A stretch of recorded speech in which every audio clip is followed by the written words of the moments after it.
92,000 plus on hand inside Tigers Stadium.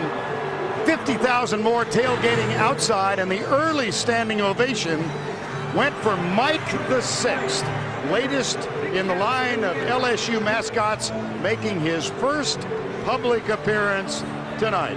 Good evening, everybody. Vern Lundquist along with Gary Danielson and Tracy Wolfson. Welcome to Baton Rouge. LSU football on a Saturday night.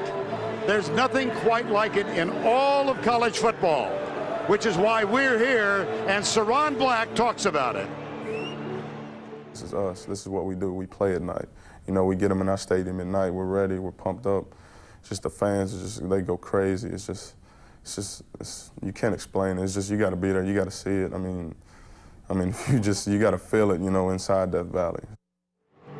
Well, we are here. We get to see it. We get to feel it. We get to talk about it. I've experienced most everything in college football over the last 10 years or so, except LSU at night, and I cannot wait. Well, there are two great stars in this game. Let's talk about Tim Tebow, the outstanding sophomore quarterback for Florida, and Glenn Dorsey, the wonderful defensive lineman for LSU. Two of the most spectacular personalities in college football and best players. Tebow kind of does it all for Florida. He is the heart and soul of the team and one of the best players. And Glenn Dorsey, a future obvious #1 draft pick. He's dynamic. You must game plan around him. LSU in Florida. We're coming up shortly right now. Let's go back to New York. And Tim Brando. All right, Vern, thanks. It's not a game, it's a happening down there. Welcome to TIAA Cref College Football Prime Time. I'm not sure, Spencer, an early October game can get much bigger than this. The winner remains in the picture for the BCS Championship. The loser might not even make it to the SEC title game. Give me your thoughts. What's the real key to this game? Timmy, this is very simple. I'm old school. This is all about defense. I mean, you look at LSU, they're basically what Florida was a year ago. Florida, much younger, aggressive, susceptible to misdirection, which is what they're going to get a lot from this Gary Croton coach offense of LSU. I think at the end of the day, LSU is better. They're a 9-point team in my opinion. All right, let's talk a little bit about Tim Tebow. Here is a young man with Herculean numbers, but can he absorb the kind of pounding that he can get from the likes of Glenn Dorsey, as Gary mentioned a moment ago? The short answer is no. If he runs the ball 15, 20 times like he did a couple of weeks ago, Timmy, he'll be knocked out of this game by halftime because, as he said, Glenn Dorsey and those guys up front, they'll get that four-man pressure on him. A lot of defensive backs in the secondary will come in and pepper him and clean him up. He'll be out of this game by half if he tries to run it. Going back to your comparisons, let's talk about the quarterback situation at LSU. In a manner of speaking, they have their version of Tim Tebow in Ryan Perrilloux. Expect to see him early and often in this game. The reason Matt Flynn's still nursing that high ankle sprain, and because of that, his accuracy has been at issue, and not having his best wide receiver, Early Doucette, has also been problematic. I don't think that's going to be an issue, Timmy. Early Doucette has been out of the lineup for the last 2 weeks running, so that timing issue, they're not going to risk that. They've got other playmakers. Together, I think they've got enough to win, as I said, by 9 points or more. A big day in college football. Let's check out the action in a few other stadiums and some surprises. USC and Stanford, of course, Jim Harbaugh and Pete Carroll have been having their verbal jab since the summer. 3-0 early. Trojans with the lead in the second quarter. Wisconsin and Illinois. How about the Fighting Sox? Player Sox? from you now. Rashard Mendenhall is going to take the pitch. 160 yards rushing, 33 receiving. He had a banner day today, Timmy. Tyler Donovan, though, will find Kyle Jefferson in the end zone. 43-yard strike. Now remember, Wisconsin had won 14 in a row. Longest streak in Division 1A. Here's number 5 again. Third touchdown of the day. They've got Iowa next, and then Michigan at home. I tell you what, I'm liking them right now. Ron Zook has brought SEC speed into the Big Ten. Look out, they are unbeaten. Oklahoma and Texas, Colt McCoy looking for Jermichael Finley again. This would give them a 14-7 lead. Here's number 7 from Vegas. Lucky 7 on the outside, jumping over folks. DeMarco Murray's going to take the handoff. He's gone 65 yards. He shows you the speed right there. An outstanding running back. Timmy, he's a great one. Backside precious. That's Look out. But Sam Bradford fires a strike downfield to Malcolm Kelly. That would be the game decider. Texas is 0-2 in the Big 12. In a game seen earlier here on CBS, Tennessee and Georgia. Take a look at this. Ainge fakes the handoff, gives it to Lucas Taylor. This broke the game over. It really did. LaMarcus Coker takes it in from 56 yards out, and Arian Foster was bullish. Well, we talked about it was going to be Georgia's running back, but Arian Foster goes in his third touchdown of the day. That put him up 35-7 at that point in time. Just listen, Thomas got knocked out. Thomas Brown got knocked out of the contest. Georgia, when he left, their game plan went with Vols had 190 rushing yards today. South Florida, the annual running of the Bulls on Saturday. Like Benjamin Williams, this guy is spring-loaded. Look at him spinning in traffic there. This touchdown is going to put him up 28-17, his third of the day, and he's going to come back on the backside of this play again with another one from 10 yards out. And I'll tell you what, Central Florida next, and then look, this team right here, from start to finish, I don't think there's been a better job building a team from scratch in America. Jim Levitt's done a remarkable job. They do play at Rutgers in 12 days, so keep an eye on that one. Bowling Green and Boston College, Matt Ryan just keeps on keeping on. 4 touchdown passes en route to the route they get Virginia Tech in a couple of weeks. Syracuse goes down to West Virginia 55-14. Pat White was injured again, aggravating that rib injury that he had a week ago. Virginia Tech and Clemson. And in this game, Cullen Harper has been intercepted. He's been peppered, you name it. This is a 32-yard return for a touchdown by D.J. Parker.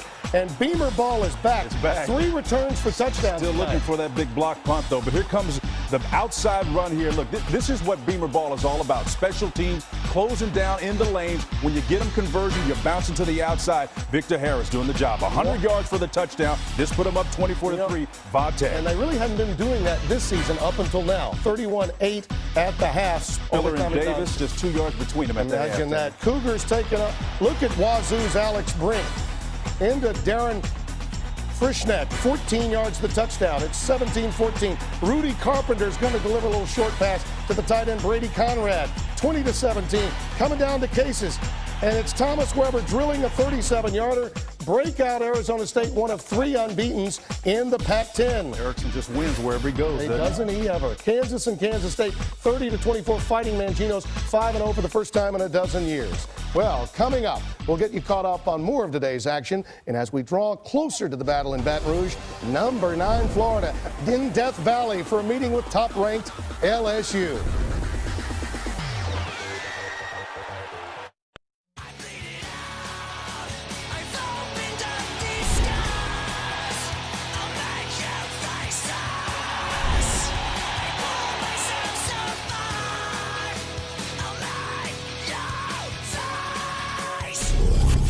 Welcome back. Updating you now on the Stanford-USC game. The Trojans able to take it in again. Chauncey Washington does the number from a yard out. The extra point failed, so it's 9-0. Remember, they've won 35 consecutive home games, last losing in 2001 to guess who? Stanford.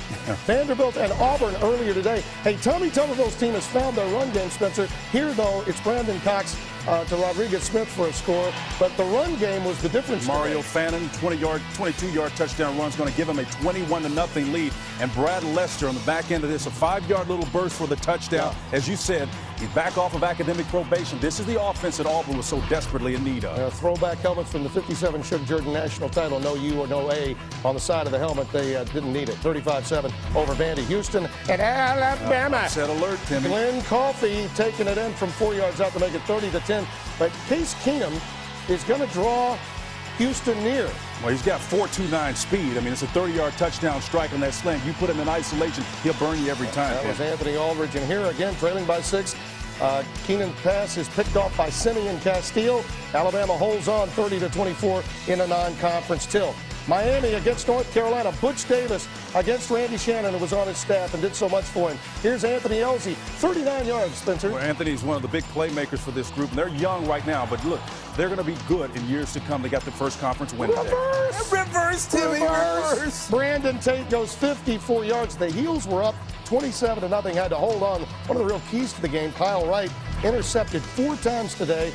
North Carolina gets their first ACC win under Butch Davis. Maryland and Georgia Tech, go figure the ACC. How about Lance Ball? He's going to score his 3rd touchdown of the day at 1 yard at 28-17 at that point, Timmy. Taylor Bennett connects with Demarius Thomas, 39 yards, 28-26. Now Georgia Tech's Travis Bell, 52 yards for the W. No.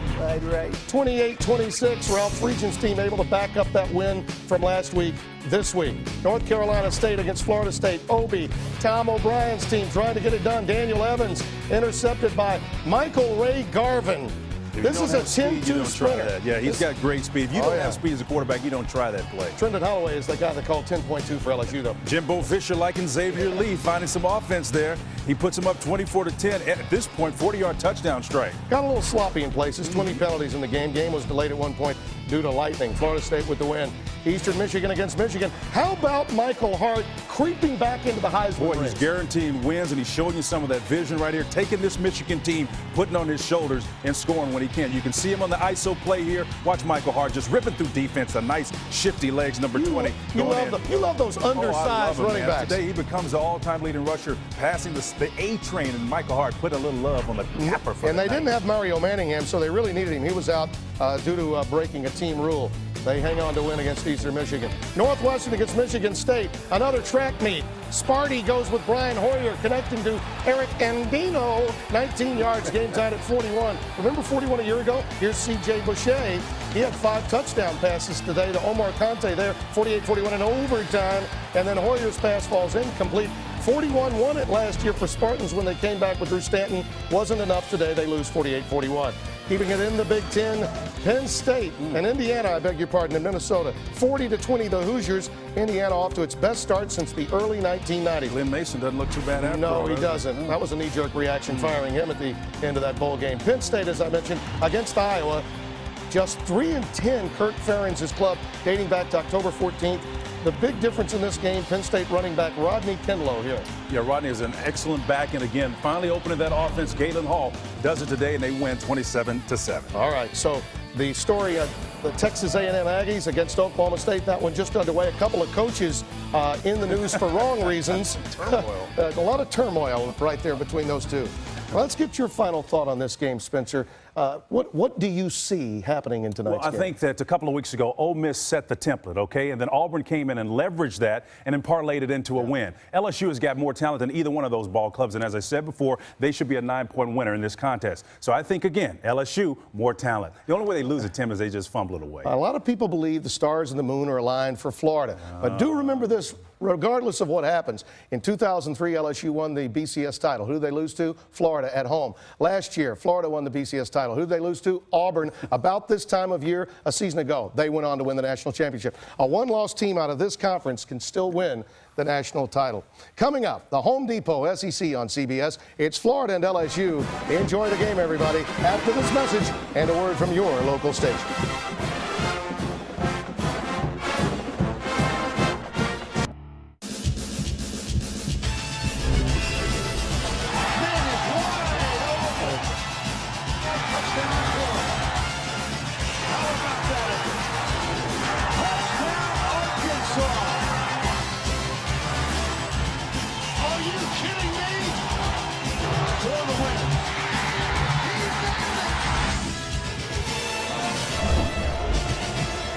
We welcome you to the Home Depot SEC on CBS. Saturday night in Death Valley, more than 92,000 inside Tiger Stadium. They welcome the home team. And tonight, the opposition provided by the group from Gainesville, the Florida Gators. Always something special as we help celebrate 75 years of football. The SEC on CBS tonight, the Florida Gators against the Tigers of LSU. Good evening, everybody. Vern Lundquist along with Gary Danielson and Tracy Wolfson. For the first time in 48 years, Halloween night of 1959, the Tigers have a home game as the top-ranked team in the country. Then they defeated third-ranked Ole Miss. Tonight they get ninth-ranked Florida. Both of these teams, as you know, have excelled in this decade. Both have won national titles. That's just one reason why this night has such a promise of something special. Gary Danielson, Tim Tebow just might be the most celebrated quarterback in the country, and he means so much to this Florida team. He really does, Vern. I mean, since Vince Young at Texas, nobody has had more things put on his shoulder than Tim Tebow. This guy has to provide it all. How about from a quarterback? He provides the toughness for this team. You need a finesse play? How about a little play-action pass from the shotgun and throw it down? He gives you the spectacular, and when things need to be picked up, he gives you the emotion. He's the guy that brings this Florida program together, and he has become the face of Florida football. He's a spectacular player. They may need more, but he's a spectacular player. Well, on the other side of the football, LSU has the top-ranked defense in the country, and it's hard to take your eyes off of number 72, Glenn Dorsey. You really can't, but you better, because as good as Glenn Dorsey is, he's not alone. This LSU defense has defensive playmakers at every level. Dyson Jackson, defensive end, Ollie Highsmith from the linebacker spot, Derry Beckwith, and then a secondary that has playmakers at safety and at corner. These guys, this defense, Vern, has people that can win football games from the defensive side of the ball. LSU, the national champion in 2003. Florida a year ago. Gary, really two of the true heavyweights in college football. They are. In life, people sometimes say, Vern, that perception is reality. Well, in football, it's not. There's a perception that this great LSU team can't be beaten. We know in college football anything can happen now. And the perception of Florida is they run this spread out offense, yet they throw it all over the field. But if you look at the statistics, Florida has now become a little one-dimensional. They're relying on Tebow. The last 3 games, he's getting 2-to-1 carries over the running backs. And Percy Harvin, their outstanding receiver, is becoming the go-to and really almost all of the offense. You think tickets weren't a little difficult to come by tonight? Here come the Tigers.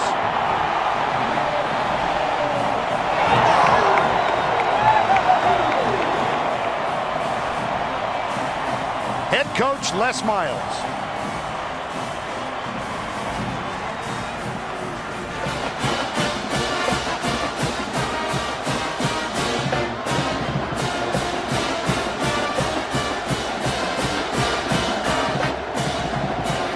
Here are the Gators.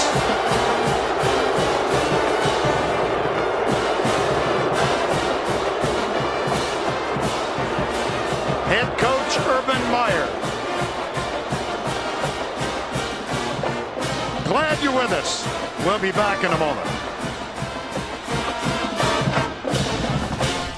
The Home Depot SEC on CBS is sponsored by Coke Zero, Chick-fil-A, Toyota, and by Bud Light. Florida and LSU, this is an annual rivalry in the SEC, despite the fact they are in separate divisions, East and West. Earlier this week, senior starter Tony Joyner was involved in an early morning incident at a towing company. Charges were filed, then dropped, and he is back in uniform. For more on this entire story, let's join Tracy Wolfson. Thanks, Vern. I'm here with head coach Urban Meyer. Coach, what is Tony Joyner's status for the game? Tony will play tonight. Will he start? I don't believe he'll start, but he'll get in pretty soon. How much of a distraction was this for the team this week? We got a football game to play. It's an internal family issue we took care of, and we're ready to go. Was this a distraction for him at all? Sure it was, but he's also a grown man and he can take care of himself and he's ready to go. Thanks for your time. All right, Tracy, Gary. Well, I don't think it was a distraction. All you got to do is turn on the films of LSU, and you can't be worried about a towing. And by the way, Vern, gee, college kids stay up late at night? Wow, when did that ever stop happening? Well, experience college football on CBS, brought to you in high definition by Sony. Florida won the toss. They have elected to receive. Temperature of 85 degrees and partly cloudy skies. Florida leads the all-time series, and really an anomaly. They lead in games here 15-12. Well, they had a guy named Spurrier that helped them do that a little bit. Won 13 of 14. Listen, one thing about Florida, Vern, they will not have stage fright. These guys have been in a lot of big games. Even the guys that haven't played have been around big games. They're not going to faint out here. Josh Jasper will kick. Brandon James is deep. The kick is very short and grabbed alertly by Ryan Stamper, backup linebacker. Good hands up at the 38-yard line. Now let's check the lineups. Presented by Applebee's. Tim Tebow having an outstanding year, but he has carried a load in the last 3 games.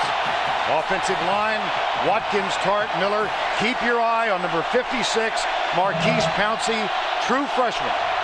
Caldwell gets back in the lineup after injury. Harvin and the rest. 1st and 10. Out of the gun, Tebow. Empty backfield. Pulls up, little crossing pattern, and Cornelius Ingram drops it. Ali Highsmith defending, one of the fine linebackers for LSU. Up front, and this team is #1 in the country. Tyson Jackson, Dorsey, Favorite, and Kirsten Pittman, the linebackers. Sanders, Beckwith, and Ali Highsmith, and the secondary, Zenon, Stelz, Taylor, and Chevis Jackson. 2nd and 10. Again, the empty backfield, 4 wide. Tebow goes deep. It's caught by Lewis Murphy, and that should be enough for a 1st down. Don't you love, if you're a Gator fan, that they are coming out and are not going to play conservative? I think if you look at the Florida football team, they looked at LSU, they watched teams that came in here and said, you know, if we don't stand toe-to-toe with these guys and try to swing, if we try to win by TKO, we're going to get knocked out. We must attack. And you see it, this is the 3rd straight play. Florida has gone empty. Keyston Moore, the running back, is at the top of your screen. Split wide left. Here's Tebow, 3rd straight pass. A little crossing route underneath. Again, it's Murphy. He picks up 7. Well, how about Gary's game points? Well, if you're going to move it against this team, you must sell out on defense if you're Florida when you get on the defense and stop this LSU run. That's #1. And when you get the ball, make number 7 #1. That means you got to throw the ball to Cornelius Ingram. They did on 1st down. He dropped it. 3 consecutive passing plays now for Florida. They've got a 3rd and 3. 2nd and 3. Keyston Moore goes left, and Craig Stelz is there to stop him short of the 1st down. In their win, or their loss rather, to Auburn, Keyston Moore carried the ball only 3 times for 7 yards. Well, that's been the problem. And what happened here for Florida is you get in a game on the road against Ole Miss, and because of scrambles and runs and the game was tight, they just gave the ball to Tebow. They said, let's win this game, let's get through it. Now they've rededicated the offense to spreading the ball around. 3rd and 1.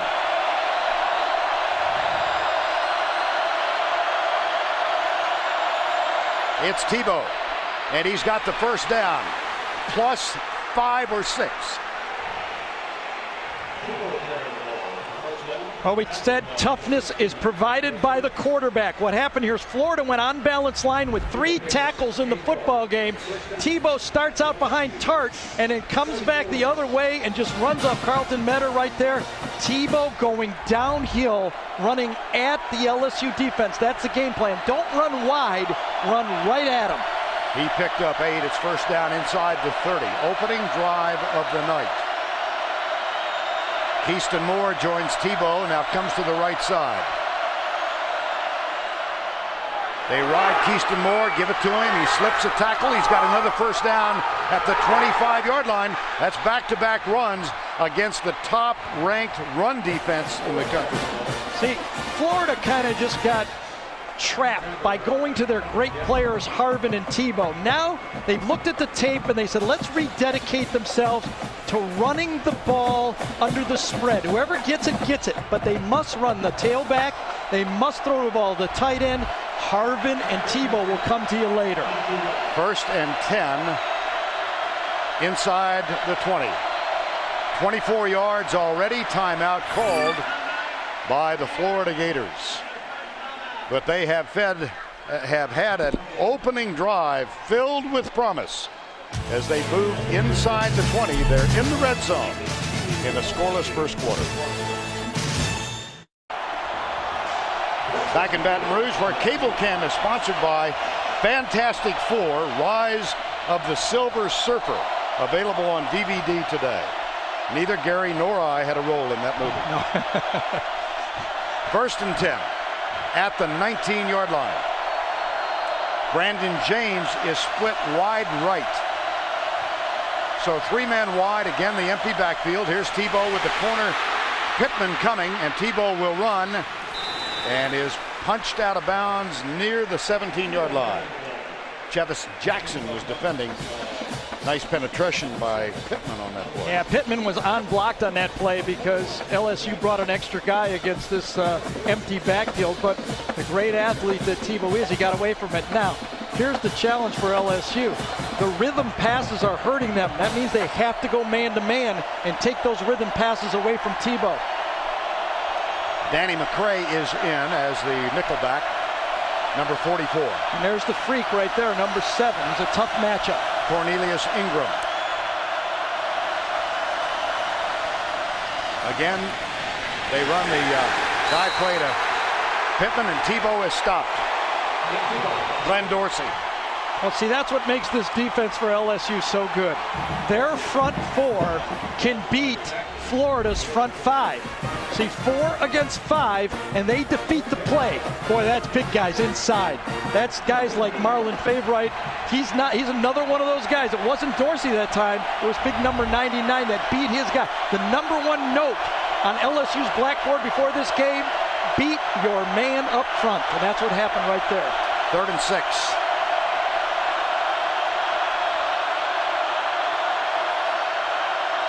LSU brings only 4. Quick strike. It's tipped away by Ollie Highsmith, number 7. Intended for Percy Harvin, who thought he was open. Boy, I'll tell you, this was a gimmick defense by LSU. Ollie Highsmith lines up to Tebow's left, way over here, and then he comes over here to almost pick it off. Watch this play. Tebow thinks he's got an easy throw, and a robber by Ollie Highsmith comes into the middle. Great setup by Bo Pelini that time, defensive coordinator. Joey Eos with a 32-yard effort. He line drive one from 34 last week. It was blocked. No problem with this. He arcs it through, and the Florida Gators take an early lead on the opening drive of the night. 11:19 remaining. LSU about to get the ball for the first time.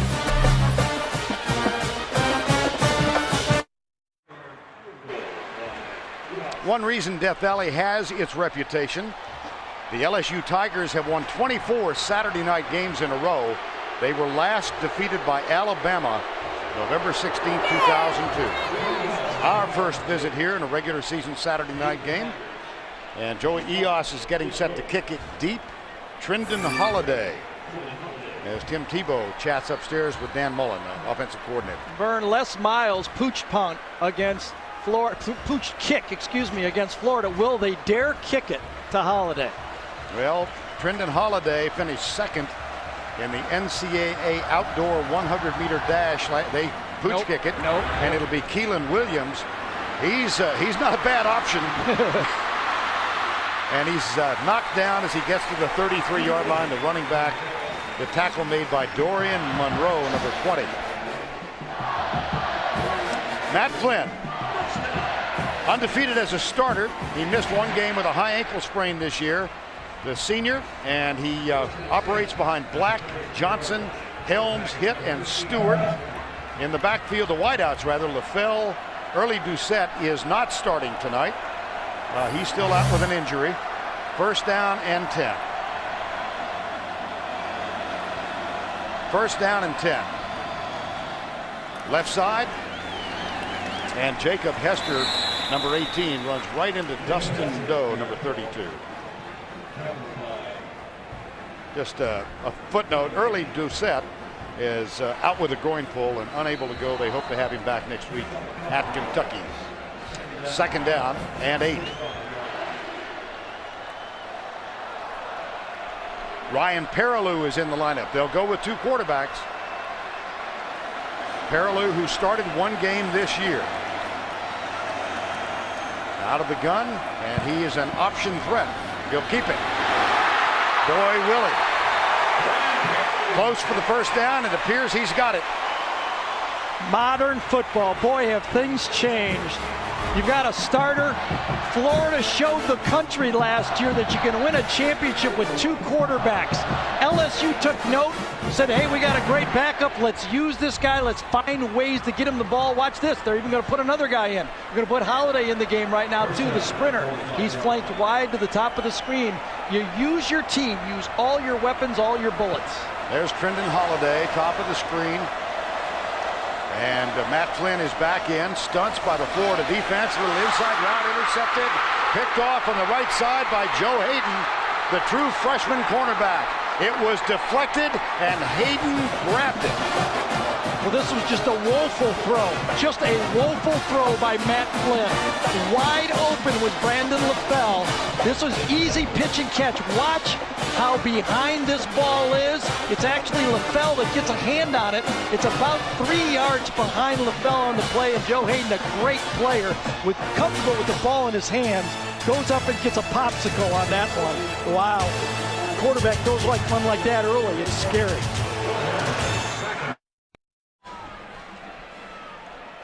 Matt Flynn throws his first interception, and Gary, a year ago this LSU team was haunted by it. You bet. And you remember, if LSU would have beat Florida last year, they'd have been playing for the national championship. They turned the ball over 5 times, had a punt blocked. One part of the game, Florida scored 16 straight points without LSU even running a play at the end of the half and the beginning of the second half. So the first turnover tonight is a poor pass run by Matt Flynn, only his 3rd interception of the year, but it gives Florida a first down at the 45 of LSU. 3 wide to the left, 2 to the right. LSU brings 4, pressure, Tyson Jackson got there.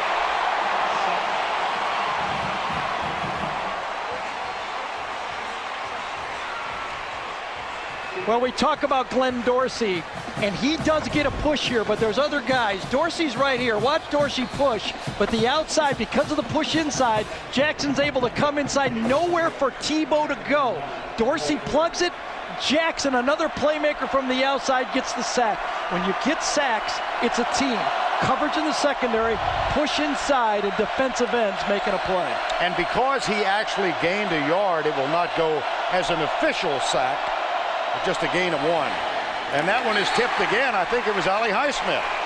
His second tip of the first quarter. Let's go back and spend a moment with Tim Brando. Vern, while some weren't looking, that team that lost to Florida for the national title has managed to get their way all the way up to number 4 in the country. Todd Beckman to Ray Small for a touchdown from 26 yards. Then Beckman again to Brian Hartline, a 6-yarder. Purdue is unbeaten, but they've had some misfortune come the month of October in the past.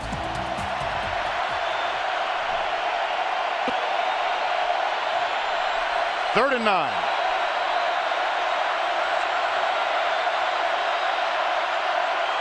Again, LSU brings only 4. Tebow, deep right side. That one's going to be incomplete in the end zone. Intended for Andre Caldwell, who is finally back on the field for the Gators. Yes, he is finally back, Vern, but he's reported to be a 4.340 guy. He's not running 4.340 right now. You know, you listen to these players sometimes. Matt Flynn told us he was 90% 2 weeks ago. He wasn't. Now it doesn't look like Caldwell's 100% to me. This is the only team in the country yet to allow a punt return or obviously a yard. Chad Jones is back. And here is the punt. Chaz Henry. And that statistic will still hold as it's down just inside the 10. That's amazing. Well executed by Henry. He just hit it sky high and kind of dropped it like a wedge.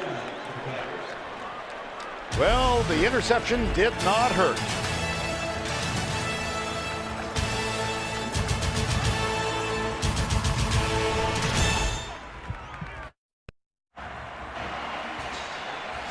Back at Death Valley, Tony Joyner lost his co-captaincy earlier this week because of his involvement in an early Tuesday morning incident. But charges were dropped, and he's back on the field. Yeah, and also back on the field is another quarterback. Ryan Perillou's back in the game. How about this? 1st and 10 now, going with the backup quarterback. Well, Gary Croton, the offensive coordinator, said yesterday they have certain plays for him, one of which is the fake reverse. And then how about that? Hawthorne. Is that just a little dangerous? Well, not when you practice it a lot. And when you were out at practice and I was out at practice, we saw Ryan Perrilloux take about 70% of the snaps in practice on Thursday. This is Perrilloux showing what he can do well, and that's pretty simple right there. If you got an athlete makes a play like that, I like it, because this is a guy that, again, no dough in the headlights there. He came out ready to play. Charles Scott, the third string running back, is on the field. They fake to him. Flynn goes left, and he throws it low and to the outside. And here is the starting lineup for Florida on defense. Harvey, Estepinen, McMillan, and Cunningham. The linebackers, Jones, Spikes, and Doe. The secondary has been problematic. Pierre Louis at the left corner. Monroe started for Joyner. Then Major Wright, the true freshman, and Joe Hayden, also a true freshman. Second down, Trendon Holiday is in the backfield. Hands it off to Holiday, and he is caught and dropped after a gain of 1 by Javier Estepinen, number 93. Estepinen is really coming on. He's had injuries that he's battled. He's a defensive tackle. When we asked the Florida coaches, what one guy would you bring back to this team? And there were some great ones that left this team, including #1 draft choices. He said defensive tackle Ray McDonald, but Estepinen right there is showing that that position is starting to come on for Florida. On 3rd and 9, LSU sends Demetrius Byrd, number 2, and Chris Mitchell, number 86, onto the field. Here's Flynn, little quick flip left side, inside route by Brandon LaFell. Looks for a block, and he slips and falls. But he does gain 14. This is this half-roll throwback wide receiver screen. And by the way, this would have been early Doucette, their All-American receiver, running this play, who's a great athlete, high school quarterback. LaFell could have popped that one out to the outside and gained another 10 or 15 yards. Florida's very, very fortunate. On 1st down and 10, it's Flynn under center, conventional I formation. And there's Keelan Williams, caught and dropped behind the line by Derek Harvey, number 91. Well, you're going to look at LSU running the football. They're going to do it with a lot of different guys. Their starter and most secure guy is Hester, but Keelan Williams, their big play guy. Charles Scott has scored the most touchdowns. Trendon Holiday is potential lights out every time he touches the ball, and Ryan Perrilloux, as we've seen, can come in. But Florida does not back down in the rush game from anybody. They stop the run. 2nd and 13, 3-0. Midway through the opening quarter. And a little motion on the right side. There's Carnell Stewart, though a senior in his first year as a starter. He and hit on the right side, former defensive lineman. False start, number 71 on the offense.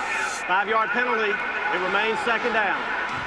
Steve Shaw. Gary, how about your game points for LSU? Well, the first game point for LSU is they've got 2 guys that play quarterback, and Les Miles told us that they play best when both play. So it'll take 2 for LSU to beat this Florida team, and they must get it and then keep it. And they've already had a turnover in this game, and last year it killed them. Ryan Perrilloux is back in at quarterback as they rotate Flynn and Perrilloux. On 2nd down, Trendon Holiday tries to squirt through, and squirt is the operative word. He's 5'6" and 160. But as Les Miles was telling us yesterday, yes, he can run fast. He won 2nd in the 100-meter, but he is a footballer. He is, and what you really like about Holiday is he looks fast because he's running north-south. He's passing guys. He's not running to the sideline. Everybody running with him. Guys are trying to hit this guy, and watch him. He kind of squirts forward when he gets hit. He does not just fall down easy. Matt Flynn back in on 3rd and 11, the 5th-year senior from Tyler, Texas. Throws it right side. LaFell got it. No, he dropped it. He could not hang on.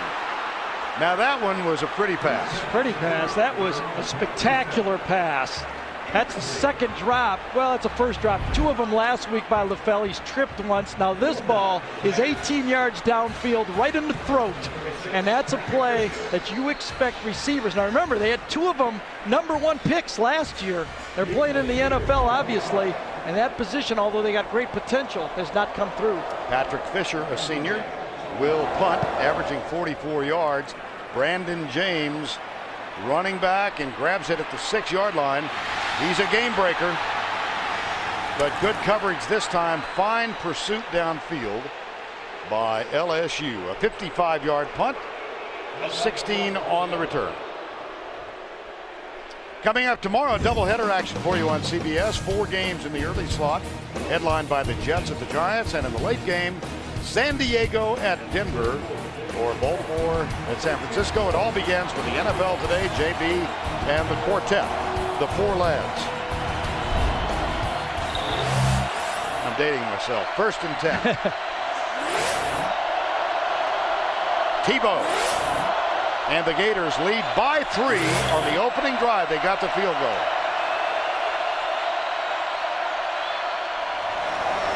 And off. That's Keyston Moore. Well, 17 home games under Les Miles here at Tiger Stadium. And in the first quarter, just to give you an idea of LSU's dominance, the LSU Tigers have outscored the opponents 174-14. Whoa. They're used to being way ahead, yes. Right? They trail by 3 here. Ingram, slot, right side. Percy Harvin goes left. They'll use him as a running back a lot. That's his 25th carry of the year, complemented by his 28 catches. Florida continues to play the spread and move the chains by running right at this LSU defense. Everybody says when you play LSU, they're so good against the run. Let's try to get to the outside. Florida has said they're so good against the run. Let's run right at them. Interesting. And they have rushed for 41 yards. That's 2 more than the average yield per game. That's the first quarter. Yeah. On 1st and 10. Tebow gives it off to Moore, and this time he's met by Marlon Favorite. Favorite, a starter in there, number 99, replacing Charles Alexander, who went out with a knee injury a couple of weeks ago. That knee injury sustained right before. It's so loud, excuse me, Vern, it's so loud for Florida. Watch the center right here. His left hand will tip off his players that he's going to snap the ball. He lifts up his hand, comes down and snaps the ball. That gives peripheral vision to the tackles and guards when it's going to happen. I wonder, will LSU see it and start timing it, though? Drew Miller is a senior. There was the movement. Here's Tebow, pulls up, has a man open out on the wing on the left side. The catch is made by Andre Caldwell. Defended by Chevis Jackson. That's a gain of 10. Well, here it is again. We've talked about it in the past. The shotgun formation with Tebow, because he runs, is you play a play-action pass by yourself. You fake it in, come out, and what happened here is Florida said, we're not going to go by the bomb this time. Oh, trick play right here. We got to come off it. Florida's all over the field here. Look at this. How about this one? Wow! Oh, my gracious. Tebow, well, let's put that one back in the bank vault. Glenn Dorsey, Kirsten Pittman.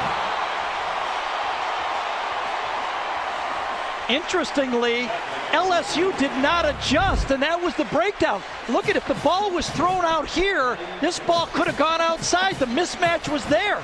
LSU did not make any adjustment and ended up, by making a mistake, getting a sack on the play. Loss of 7, 2nd and 17. The best laid plans, huh? Of mice and men.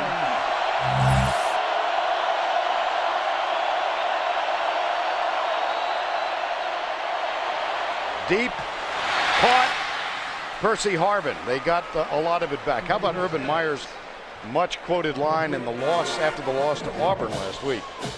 The soul of a man is demonstrated when he is punched in the face. Absolutely, you got to get up. You know what's happened now, finally, by going to different guys here, Harvin was matched up against Beckwith, a linebacker. So if you're patient, you finally get your playmaker on a linebacker and delivered right to him. Florida's game plan is spectacular so far in this game. 3rd and 5.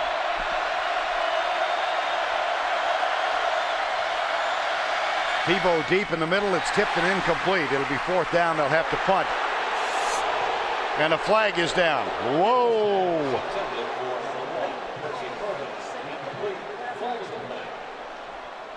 Same matchup. This time Beckwith said, I'm not going to get beat again. He grabs Harvin. Pass interference, number 48 on the defense. The penalty will be enforced at the spot of the foul. Automatic first down. Dan Mullen sitting up in the box has said, wow, Harvin on a linebacker. It worked on one play. This time Beckwith said, I'm not going to let him get inside me again. You cannot cover. Well, it's hard enough to cover number 1 with a corner, let alone a linebacker, and that's exactly where the ball should have been thrown. On balance line right, 2 tackles to the right. 1st down, 10. Hurt and Metter. We've seen the whole variety, haven't we? Keyston Moore with another dive play. And what stands out? Just exactly what they haven't been doing, right? Before coming into this game, the last 3 games, we showed that stat. They were really, really going to Tebow and Harvin. Now they've said, we have to do it with different guys. LSU saw the numbers on defense. They're smart guys. If I could figure it out, Pelini can figure it out, right? We're gonna throw it to different guys. There's Bo Pelini. He said, wait a second. The stats said you're going to Tebow and Harvin. The reality is it's not going to Tebow and Harvin. It's 2nd down and 7. Final 90 seconds, opening quarter. They'll try it again, and Keyston Moore breaks a tackle. Not great speed, and he's caught short of the 1st down at the 30-yard line. A little more for the Florida Gators. Let's go down to Tracy on the sideline. Thanks, guys. Well, everyone has taken notice that the Florida offense has basically been two-dimensional. There's a mock official Florida Gators offense decision maker making the rounds on the internet. It looks like a twister wheel, has 6 plays on it. Screen to Harvin, reverse to Harvin. There's a Tebow left, Tebow middle. Well, we're seeing them change it up today, though. Are we ever? 3rd and 1. There's Dan Mullen, 35-year-old offensive coordinator. One-time tight end for the Ursinus College Bears. 2 tackles left, on balance left this time. And Florida has to use its 2nd timeout. So they'll play the rest of the 1st half with only 1.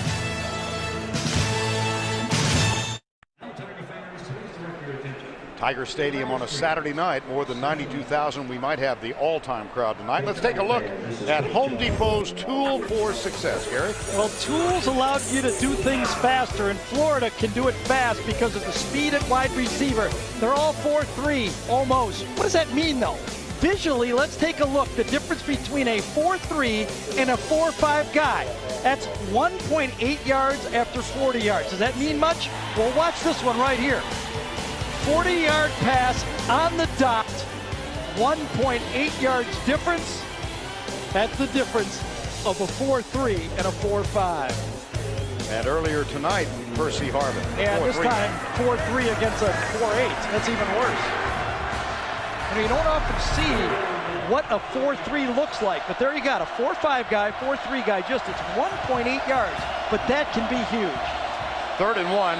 Metter, the right tackle, goes left side. Here's Tebow. And Tebow pulls his way for an apparent 1st down. Yep, the spot's going to come right at the 29. I believe he's got it. Kirsten Pittman with the tackle. I think Craig Stelz was up there, the safety. When you're playing against Tebow and you know he's going to run that power off tackle on 3rd and short, you got to get your safety. The safety is equal to a quarterback. Now watch, later in this game, LSU has to be aware. There's going to be one of those 3rd and 1s when Tebow's going to go in there, come back out, and throw the bomb. Bo Pelini, defensive coordinator at LSU, chatted with him yesterday, and he was quite confident about the defensive game plan, but Dan Mullen's offensive play calling thus far has prevailed. We've reached the end of the first. Well, I think back to what you said early. This Florida team will not be cowed by playing in Tiger Stadium. Absolutely not. They've got a lot of experience. That's the end of one. Florida leads it 3-0. We'll return to Tiger Stadium after this message and a word from your local station.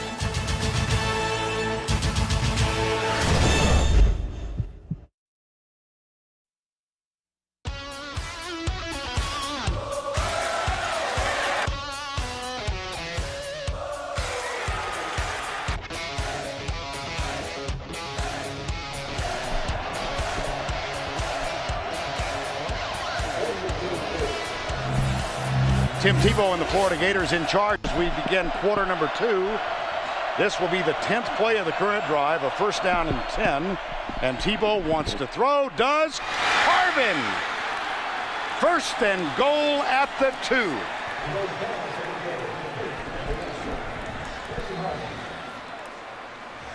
Well, by putting Harvin in the slot, the corners to the outside, and look at all this open field right in the middle. There's Harvin. Watch him go right into the spot, and a great throw by Tebow. Right now, execution is going to Florida. Game plan to Florida. Turnovers to Florida. Score to Florida. Out of the gun with 2 blockers in front. Here's Tebow. Tucks it and picks up a yard. Stopped by Kirsten Pittman, number 49. This the second sustained drive by the Gators. And really, Gary, they've taken the crowd out of the game for now. Well, that's what execution does. You bet. Execution, solid game plan. They've got this LSU team on their heels. And, you know, I think this is the first team that has come in against LSU, kind of like the guys that used to fight Mike Tyson, that didn't faint in the first round. Second and goal. Eric Rutledge, Keyston Moore, the blocking backs. Tebow again out of the spread. That's Keyston Moore left side. And he pulls up, wants to throw. Now he does, and it's good. Keyston Moore, touchdown. It wasn't quite the jump pass from a year ago, but a nice alert play by Tim Tebow. Well, I thought he had Keyston Moore all the way. I was wondering what he was waiting for, but you know, on that play, Vern, I think he showed toughness, finesse, spectacular emotion. He showed everything on one play. Amazing. I bet he's got a Superman t-shirt on. Oh, he might. Yep. Joey Eos for the extra point.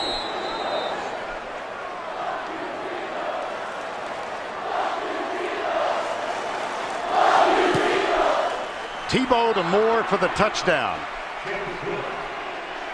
It used to be to get your quarterback to run in goal line, you had to run the option. Nowadays, from the shotgun, you can pass, play action, or give it to a playmaker. And that time the playmaker made the play with a guy right in his face.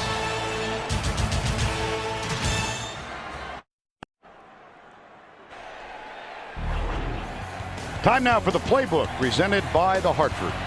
The ball was supposed to go to Lewis Murphy right there into the corner to the end zone. He was not open. But watch Tebow just become an athlete. Murphy's covered. He buys time. Nobody open at the last second. Beckwith leaves Moore, and then he gives it. But you know what? Tebow doesn't leave the stadium. He goes right up to the crowd and says, "Paper Tigers, I can't hear you, Paper Tigers. Can't hear anything." Right. I tell you, this guy is a leader. His teammates say he's the toughest guy they've ever seen. You know, I never think of him, and we know him reasonably well. I'd never think of him as brash. Well, he used to taunt his mom when she was homeschooling him. She'd give him too many hard programs, and he'd say, come on, let me see it. Oh, my goodness. And that one goes through Trendon Holliday's hands, and it'll come out to the 20. Now let's go back to the studio for this Liberty Mutual update. Here's Tim Brando. Vern, one of Shreveport, Louisiana's finest is John David Booty, but this is not one of his better efforts. Ball is picked off by Austin Yancey. Look out. Jim Harbaugh's team only down 2 with 7:40 remaining in the third, and Ohio State now up 17-0 on Purdue at West Lafayette. Jacob Hester, the running back, was a high school teammate of David Booty. Said this is the first week they haven't exchanged phone calls in about a month and a half. He's a little mad at him. He passed them in the polls. That's why. Terrence Tolliver is on right now. Here's Matt Flynn out of the gun. And he fires it inside. That's a quick slant, and that's going to be a first down to Brandon LaFell, number 1. Well, we talked to Les Miles yesterday, and what I tried to get out of Les is, modern football means a lot more decisions for head coaches. He has to now manage this 2-quarterback situation. It's the biggest deficit of the year for LSU, 10-0. He's using 2 quarterbacks. He must manage this game and go with what he believes is the right quarterback in every series or every play. Double tight end set on first down after that 12-yard pickup. Quick opener, Jacob Hester, the senior from Shreveport, Louisiana, whom we just mentioned. At Evangel High in Shreveport, he was a teammate of John David Booty. Second down and 4. Hester and Quinn Johnson in the backfield now. 10-0 Florida. Here's the toss left side. Hester gets a block and plunges his way out to the 47. Quinn Johnson with the block. Evangel High School on your left, John David Booty. On your right, Jacob Hester. Booty was supposed to be a member of the party at Hester's wedding, but had other obligations that day, and here's the play. He had that dance class at my Matt Leinart. I remember that, Remember that one? Vividly. Yes, first down and 10. Remember when Leinart had one class he had to take as a senior, so it was ballroom dancing. That was before that popular program started. On first down to the 50. We always talk about this LSU defense, but don't forget about the Florida defense. They have not had a 100-yard rush game against them all year. 5 games, nobody's rushed for 100 yards yet. But they have been susceptible to big plays in the passing game. They have.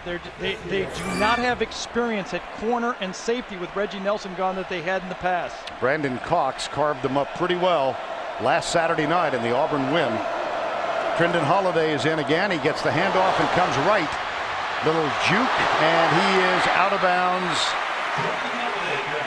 at the 44-yard line. He got by Tony Joyner. I might have been selling the decision-making of Les Miles a little short. Not only does he have to manage the quarterback position, he has to manage the running back position. We pointed out that 4 or 5 different guys will run the ball for LSU. Nice pull-up there by Major Wright. Young player did not hit Holiday out of bounds to get a dumb penalty. 3rd and 2. Brandon LaFell goes wide left. Ryan Perilou is in at quarterback, under center. Brett Helms will snap it back to him. And the change. Play clock at 1. First down, Keelan Williams. Ryan Perilou, highly recruited. First agreed to attend the University of Texas. And then changed his mind and said, I think I want to play at Baton Rouge.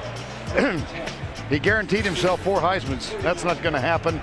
And he has had off-the-field problems as well, Gary. I would say that's true, but I also would say that he's as good as advertised. He is going to be a spectacular player, and no matter what happens the rest of this year, whether he plays more or not, he'll be ready to be a feature player next year.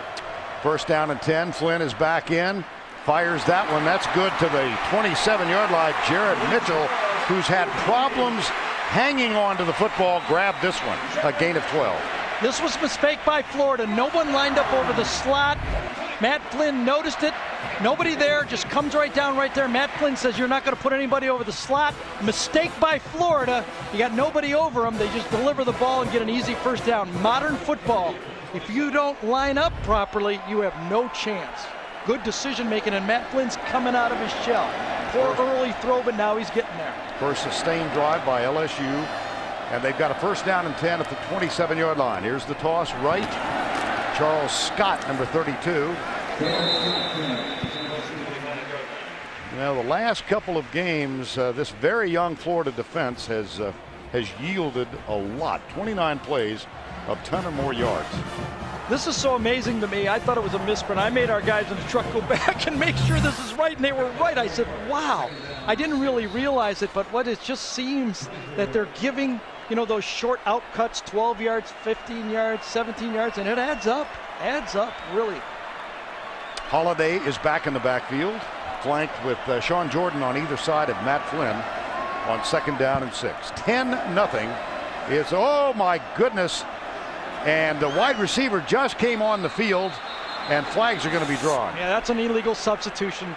R.J. Jackson scooted out. Watch this at the bottom of the screen right before the snap. Well, LSU only had 10 players on the field. Somebody yelled it out, and the receiver is going to come into your picture. So you only got 10 guys there. 2 backs. There's the flanker. Where was I? Look at Florida makes an adjustment, but that's not illegal. That's going to be that is not legal. You got to have 11 guys. Multiple formations. Did not have a receiver out there. That time R.J. Jackson's going to get called for it. We have no idea who was supposed to be out there. 3rd penalty on LSU, and it gives them now a 2nd down, 11. 10-0. Excuse me, Les just said that was the right call. We blew it. Push back now to the 28-yard line.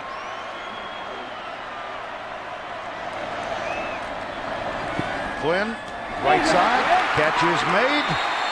That's Demetrius Byrd, a junior college transfer in his first year at LSU. Major Wright, a true freshman, is playing the Reggie Nelson spot. He plays very deep, almost 19 yards, meaning these guys have man-to-man. Last year, it was Ryan Smith and Reggie Lewis. This year, it's a true freshman, Joe Hayden. 2 true freshmen in the secondaries for Florida. Those big plays are happening because they're not experienced back there. And you see, this is the first time. The last loss for this LSU team was a 23-10 loss in Gainesville last year. Hester on 1st down and 10 gets to the 15-yard line. And with Wisconsin's defeat this afternoon, and by the way, what a nice moment for Ron Zook and the Illini today.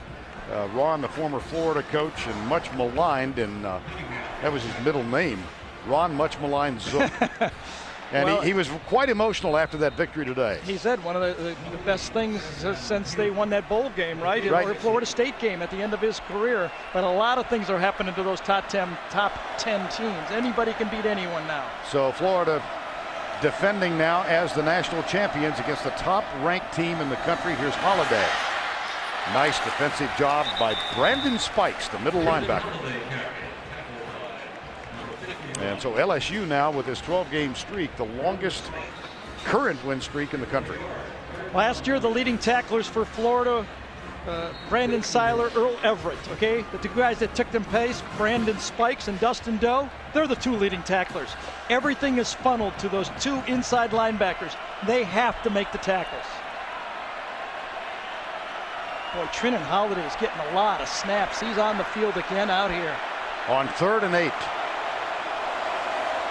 Florida brings only 4. Inside route, Brandon LaFell to the 5. 1st and goal, Tigers.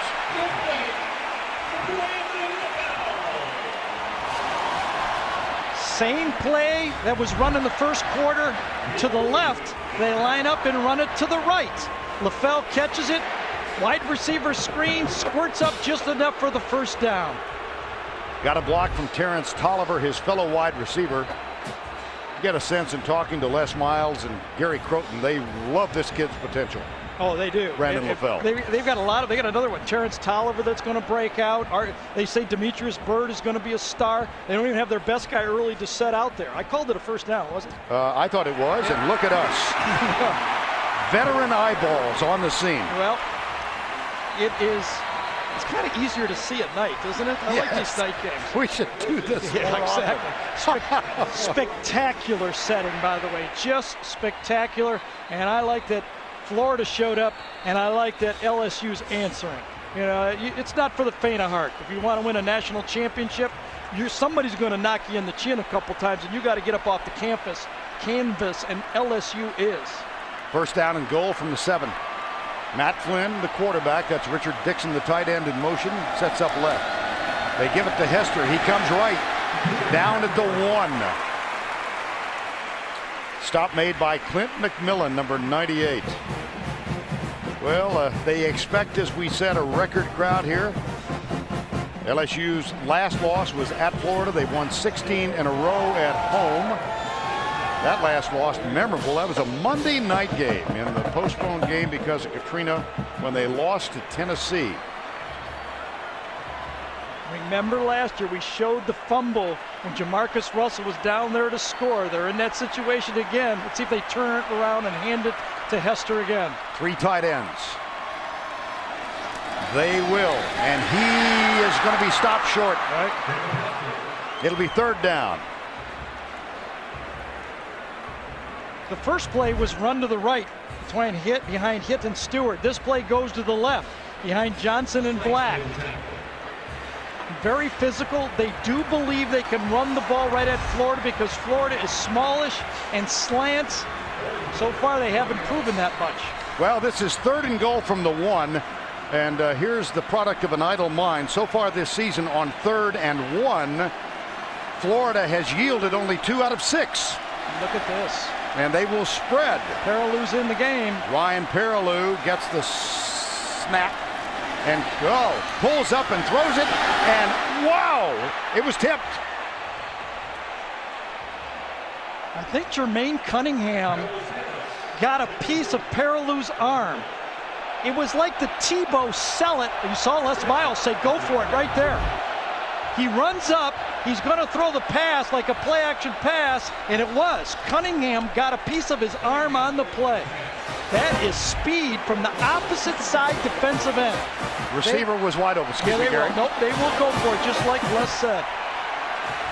Perilou remains the quarterback. Keelan Williams is one of the running backs. And Quinn Johnson is the blocking back. They look confused. They need to take a timeout. Great timeout. Great timeout. CBS Sports coverage will continue after this word from your local station.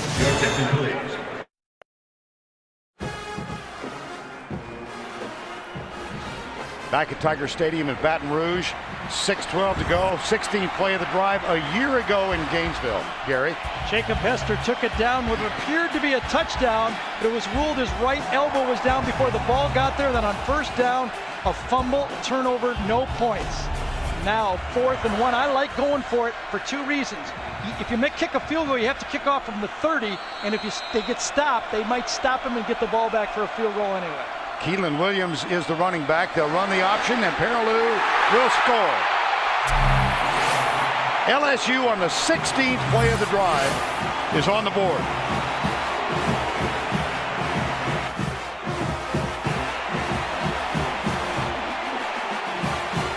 I like the little tucking of the football. Yeah, they reach it across. Yeah. Just in case they get tackled, it already happened. Now Colt David is on. Urban Meyer's team still leads, but potentially by only 3. Matt Flynn will hold. Jacob O'Hare is the snapper, and we've got motion at the line of scrimmage.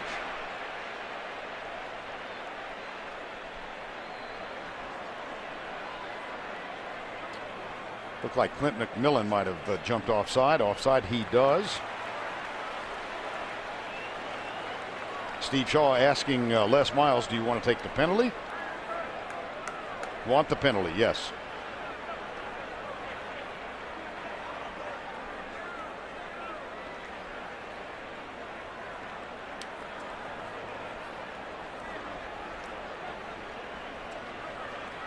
Well, the discussion continues. Yeah, he wants the penalty on the kickoff. He's going to have the try for the 1 point. And then they'll take the penalty on the kickoff. All these years I've become a specialist in lip reading. Offsides, number 98 on the defense. That's declined. We will try the point. 98 is Clint McMillan. And so here comes Colt David out of Matt Flynn's hold. They executed the most spectacular fake field goal I think I've ever seen a couple of weeks ago against South Carolina. Extra point is good. David for the season is 26 of 26. A 16-play drive. It took 80 yards. We mentioned that if you're going to move the ball on the goal line, you'd love to have a quarterback with the option. Florida did it with the shotgun with the quarterback running. LSU does it with the option and the quarterback running. You get to play 11 on 11 now. Florida gets the ball when we come back up only 3.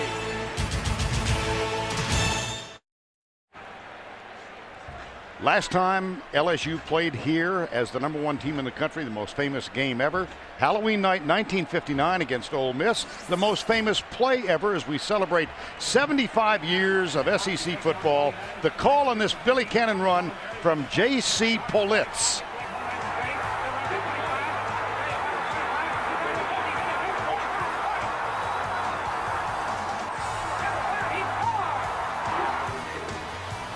Well, as you might be able to tell, that was before the days of videotape.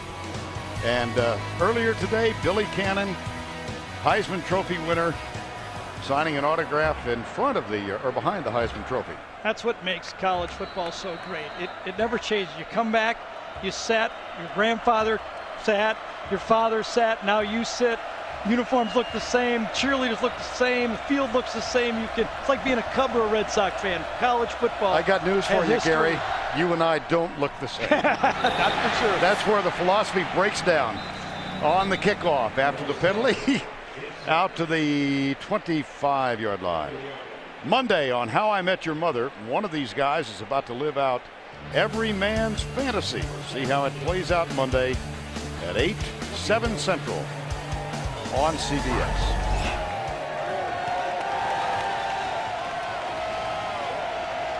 First down and 10. Tebow. Well, they should be well rested. They were on the bench for almost 8 minutes. Remember the last time Tebow was on the field, he was taunting the crowd.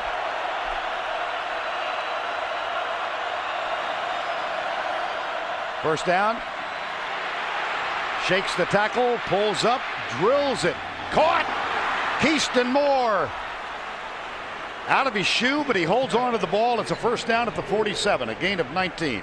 Now Tebow did not just kind of run out of this sack by a DB here. This was a defensive end that Tebow got away from. Kirsten Pittman, number 49.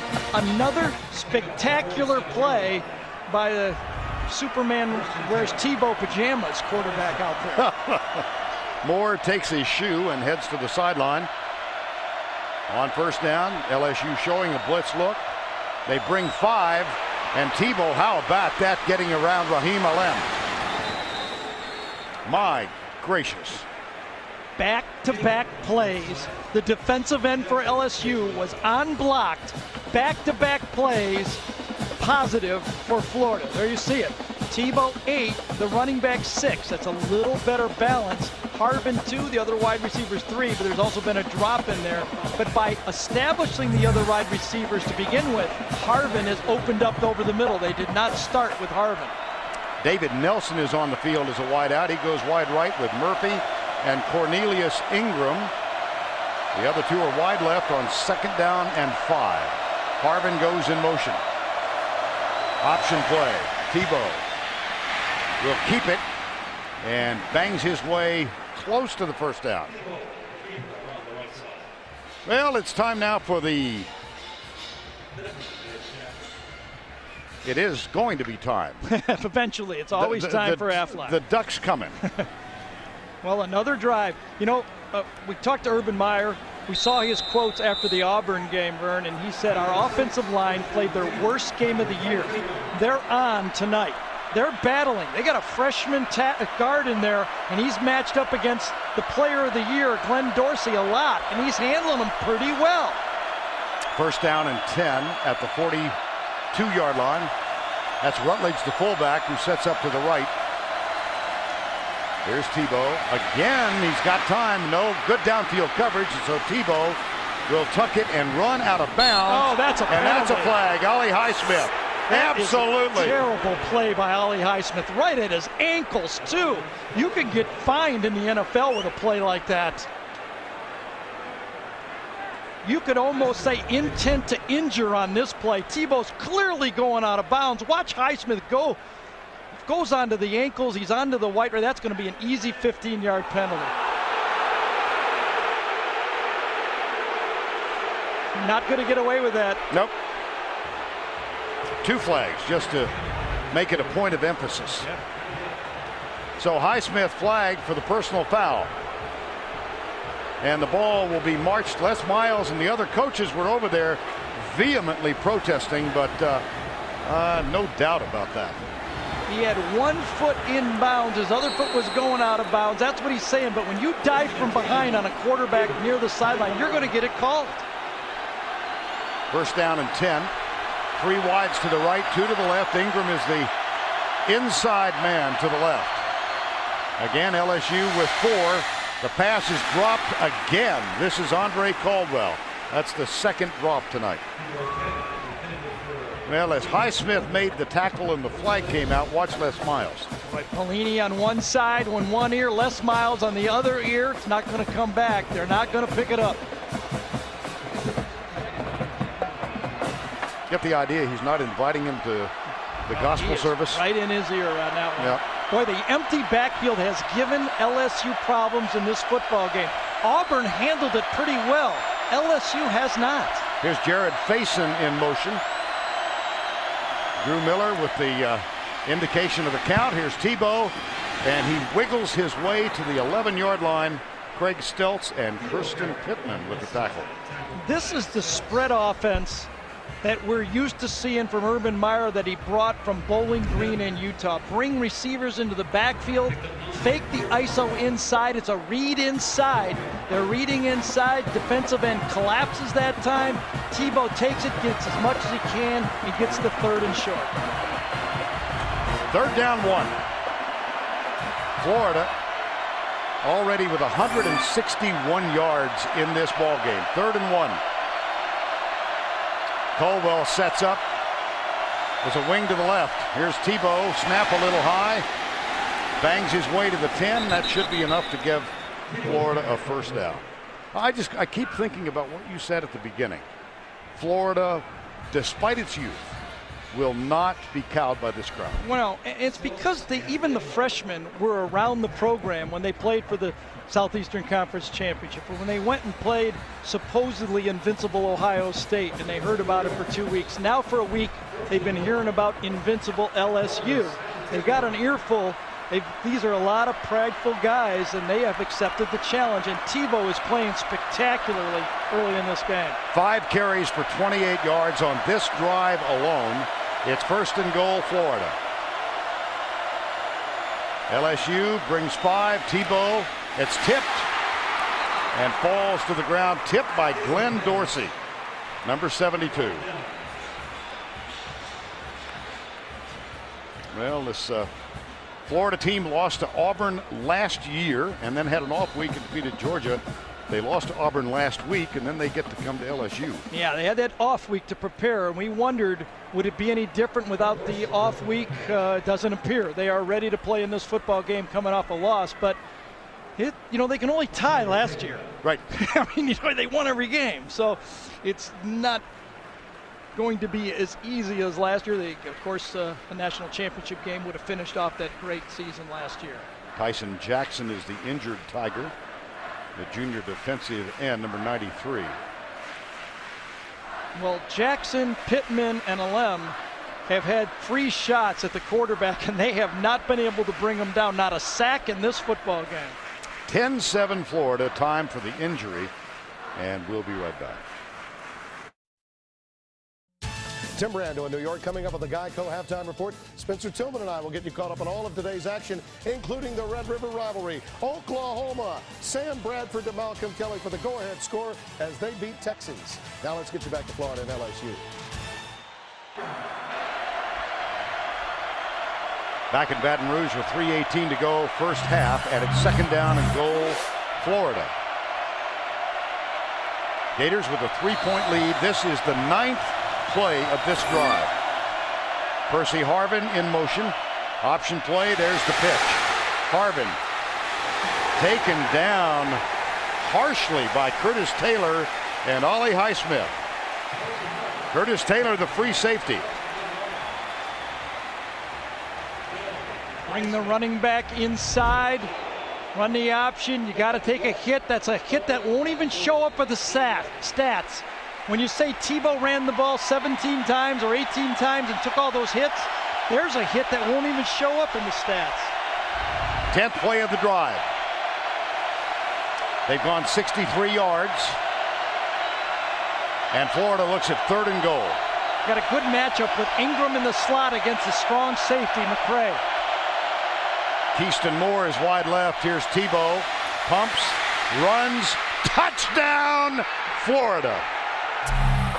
Man.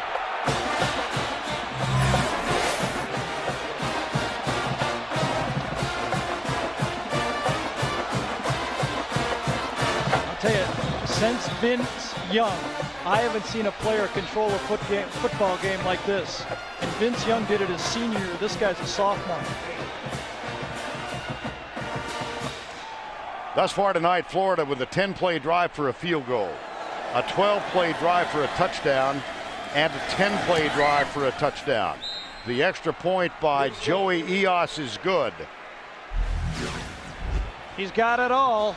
He saw man-to-man coverage. He told us on the phone, Vern, when I see man-to-man coverage, I'm going to think scramble. He saw it. He thought it. He did it.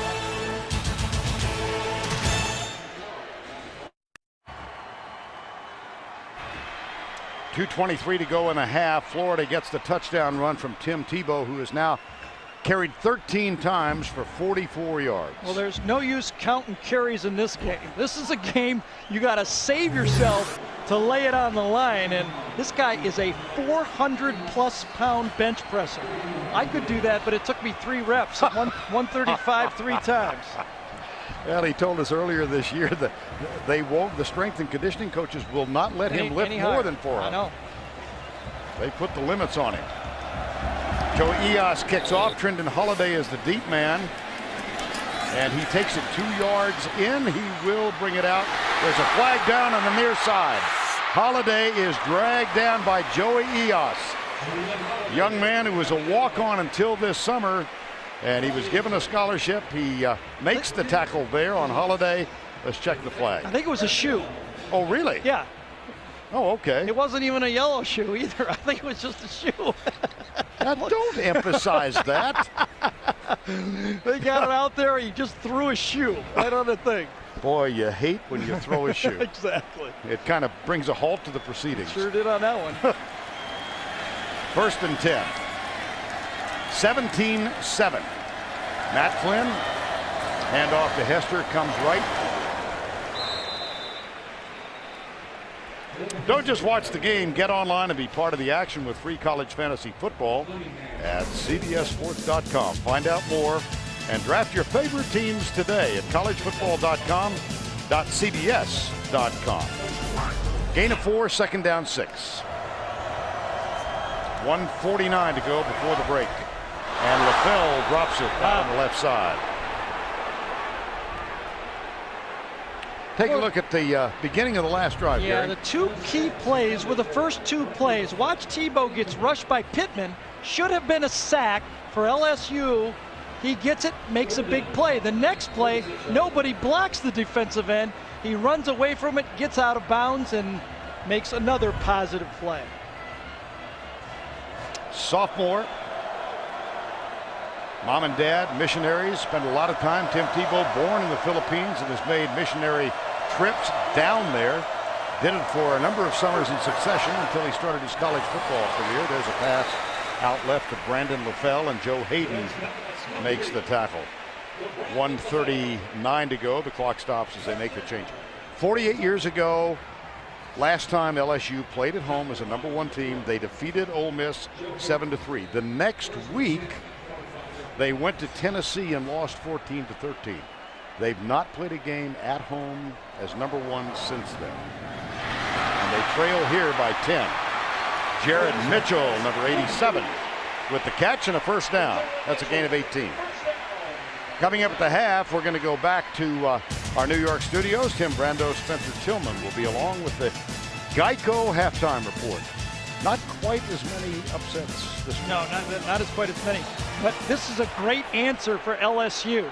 If they get a field goal, they're going to survive the first half. A touchdown, of course, puts them just within 3. This is a very effective drive, and they still have 2 timeouts. Out of the spread on first down. Flynn, wide open is LaFell. To the 21, another first down. And the clock stops while they move the chain in college football. That's a gain of 16. Sometimes you can't step into the throw. Flynn is going to get the rusher right into him. He's got to back up and let it go at the same time. Duke Lemons is in there on him. He throws a great one. And I think there were offsetting penalties on the play downfield. That is not a shoe. No, no, there we go. A flag was thrown, and then another one late. Monday Pierre Lewis reacted very late on the play. It would have been a 15-yard penalty against LSU. There were 2 fouls, both dead ball fouls. Personal foul number 4, personal foul number 86. They all set. It will be a first down. So the play stands. Yes, and Chris Mitchell had a real late block on the play, and if Wande Luis has not retaliated, it would have been a 15-yard penalty. The flag was already on the grass. First down at the 21 with 1:13 to go. Clock running. Tigers have 2 timeouts remaining. Saron Black, the left tackle, starts in motion. You can do that if you're a running back. Yeah, here we go again with LSU's offensive line. Last week, 6 sacks, personal foul, 3 holds, and 4 false starts. Before the snap, false start, number 70 and 71 on the offense. 5-yard penalty, remains first down. There you go. 6 sacks against Tulane. They were up by only 1 point, 10-9 at the half. The 3 holding penalties and 1 personal foul. In the game so far, that's the 5th LSU penalty. Florida, none. Significant because they are a heavily penalized team. First down and 15. Hester to the left of Matt Flynn. Here's Flynn. He's got a man open, and he leads him a little too much, Jared Mitchell. So the clock stops with 48 seconds to go.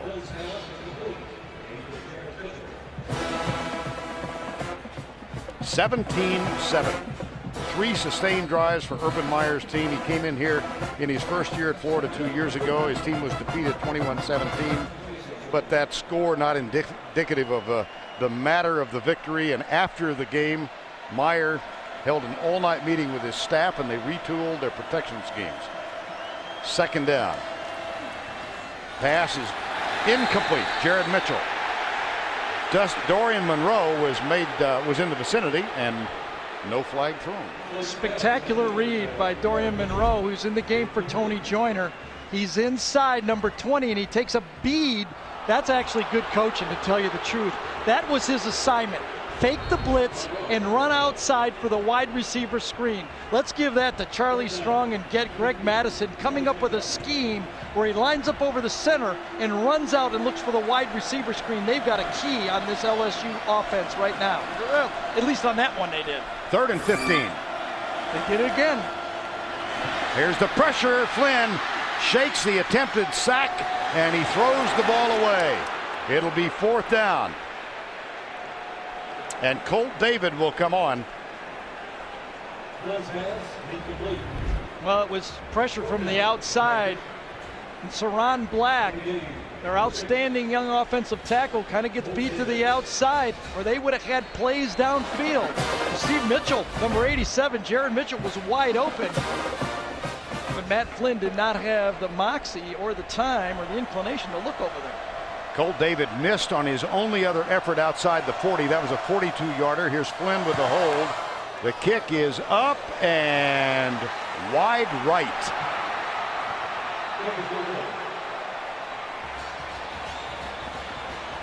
So with 28 seconds remaining, there's some disappointed looks on the fans who support LSU. Well, LSU's going to get the ball first coming out at halftime. Remember, Florida took the ball. Flynn is the holder. And this should be a gimme 3 points for Colt David. Slides a little bit, and that's a big difference. 10-point game.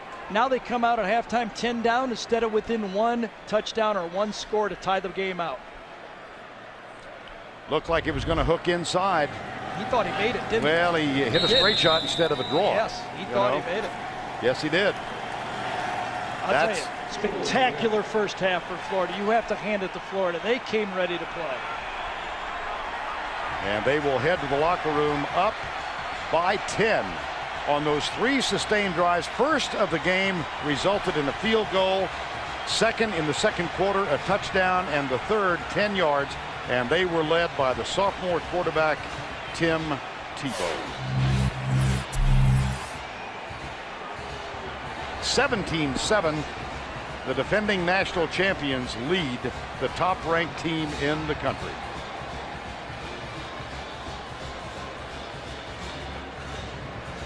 As Tim Tebow rushes 13 times for 44 yards. And let's go down to Tracy, who is with Les Miles. Coach, how important was it to get points on that final drive? Well, obviously, we'd love to have had those 3 and made it a 7-point game. We're down 10 now. You know, we get the ball back. We come down and get 7. Now it's a 3-point game. You come in with the #1 defense in the country. What is Florida doing to cause you so many problems? Well, they run a nice. I mean, they run a nice spread offense. But the reality is we have plenty of opportunities to stop them. We just need to tackle. I can't tell you how many missed tackles we've had. Thanks a lot, Coach. See ya. All right, Tracy. That's the end of the first half with our score: Florida 17, LSU 7. Let's go to Tim Brando in our New York studio. All right, Vern. Les keeping us cool for now. Coming up on the Geico Halftime Report, Spencer and I will have all of today's action, including #2 USC getting all it can handle from Stanford after this word from your local station.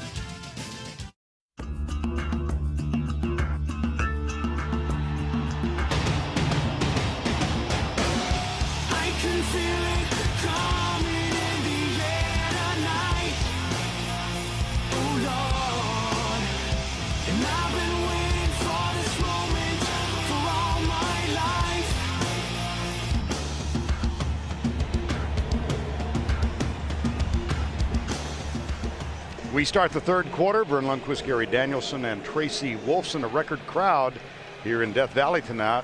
92,910. Largest attendance ever. And they sit in somewhat stunned silence tonight because the LSU Tigers, top ranked in the country, are trailing by 10. Joey Eos will kick off as we start the third quarter. And Trindon Holliday grabs it at the 11 near side. It's Keelan Williams instead of Trindon Holliday, and he gets out with a good field position. A moment ago, Tracy Wolfson with Florida coach Urban Meyer. Coach, how were you able to attack this LSU defense in the first half? Well, Tim's making a lot of plays for us. They've had a couple guys come free and pass rush, and having an athletic quarterback that can make a play has really helped. But I think we're doing a decent job containing a great D lineman in 72, and we just got to keep them off balance, run pass. Thanks a lot, Coach. All right, Tracy, and among those who's helping is a true freshman, Marquise Pouncey at right guard. He has had a good first half, but he gets to rest now as LSU opens with the first down and 10. Matt Flynn is in at quarterback. He's got Jacob Hester as his deep back in the eye. And a little conference with the officials.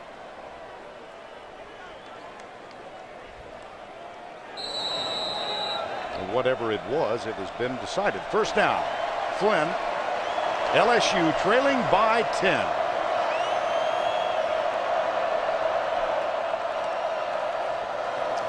Hester comes left. Big hole. A bit of a stiff arm, and the tackle made by the true freshman safety Major Wright. But a very nice opening now for LSU.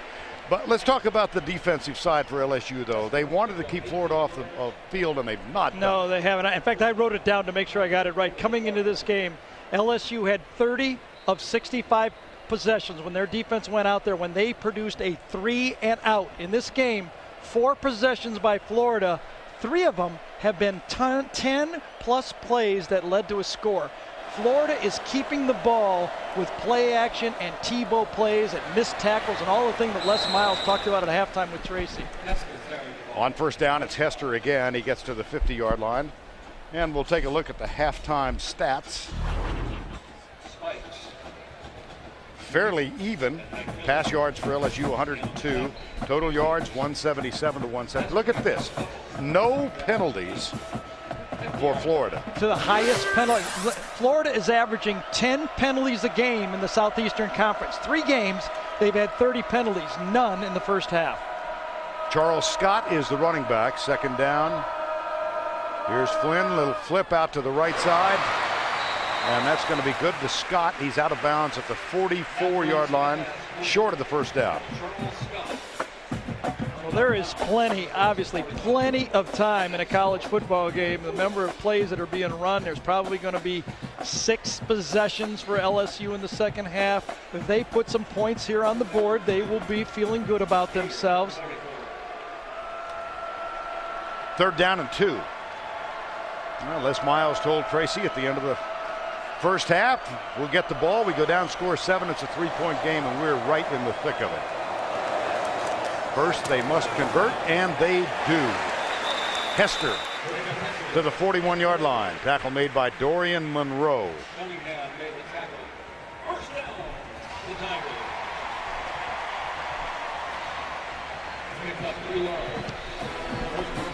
Hester out.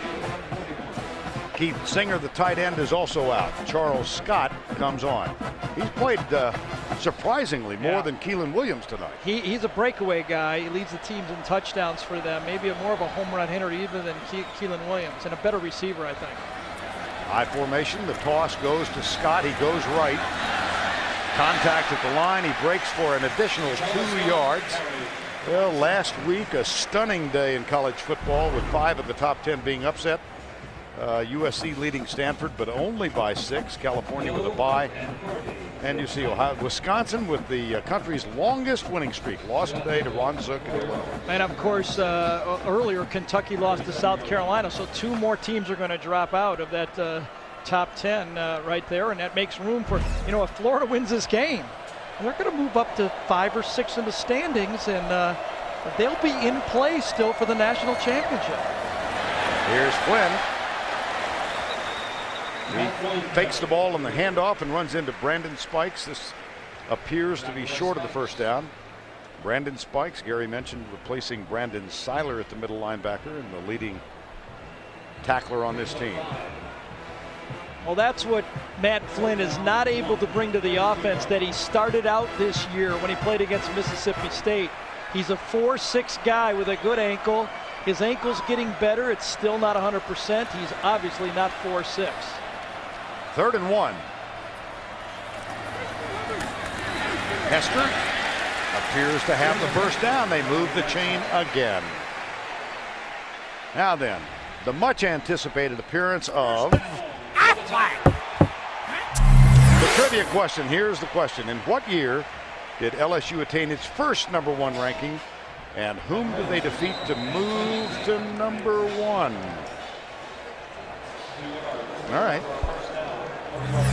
Moving the chains, using their players. So far, it's been the running backs have been the dependable players at the start of this half. Now they bring in Ryan Paraloo, running quarterback. You bet. Sorry. You got it. I thought you were setting me up to supply the answer. No, we were in sync there. Okay. First down, the play clock. They didn't beat it. This is going to be the 6th penalty of the night against LSU. Oh, they called time. Beg your pardon. That was probably called from the bench. Time called. LSU on a drive to open the second half.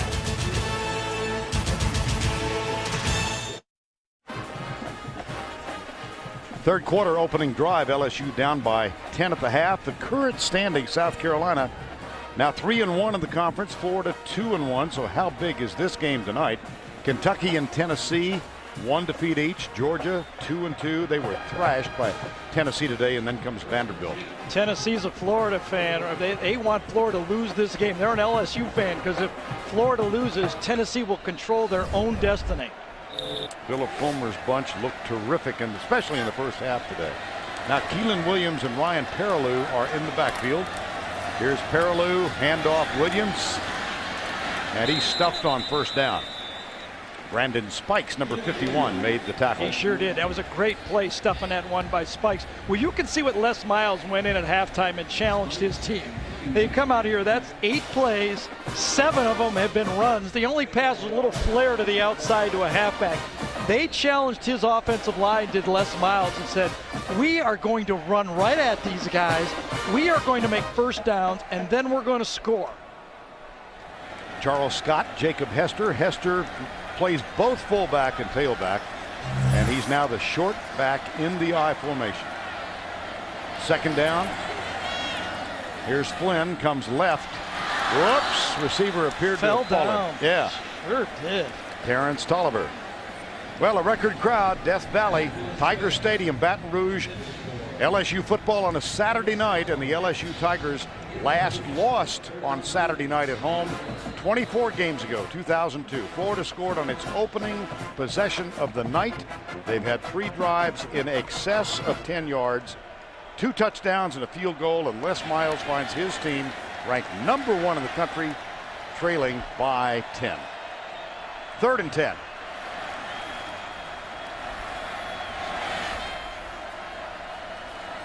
Flynn with pressure from Harvey.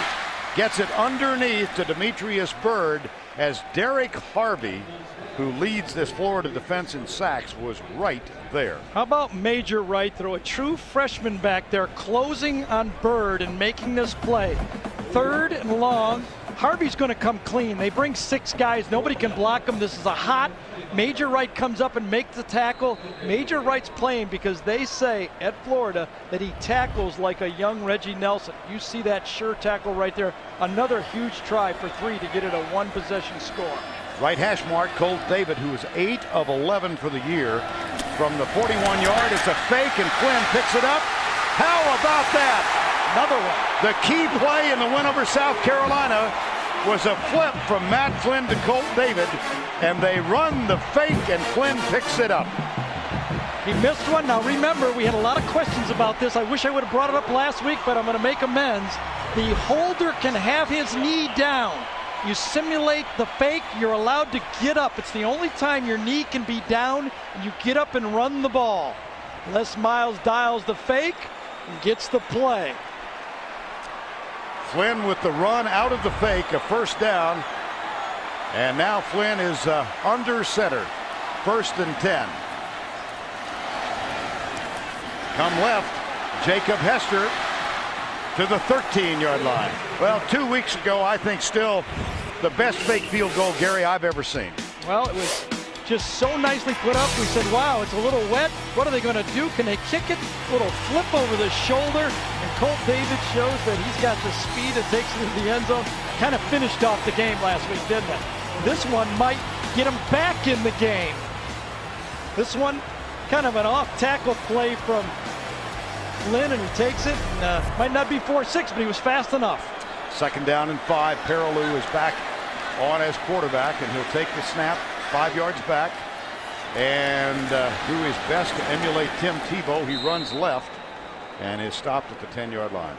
With those stunting front guys for Florida, they are moving, and they are moving fast. LSU's now finally getting a hat on them. Finally, they're getting used to that speed up front, and they're just pushing them up front. Brett Helms, the center, does a great job of rooting out. Watch him right in the middle there. Gets his guy, gashes it up, hit comes up. That's how you run the ball up front. You anticipate that movement, and you take them where they want to go. Opening drive of the second half. This is the 14th play. 3rd down and 3. Here's Flynn rolling right. Looks back to the left underneath, and there's contact at the 6-yard line.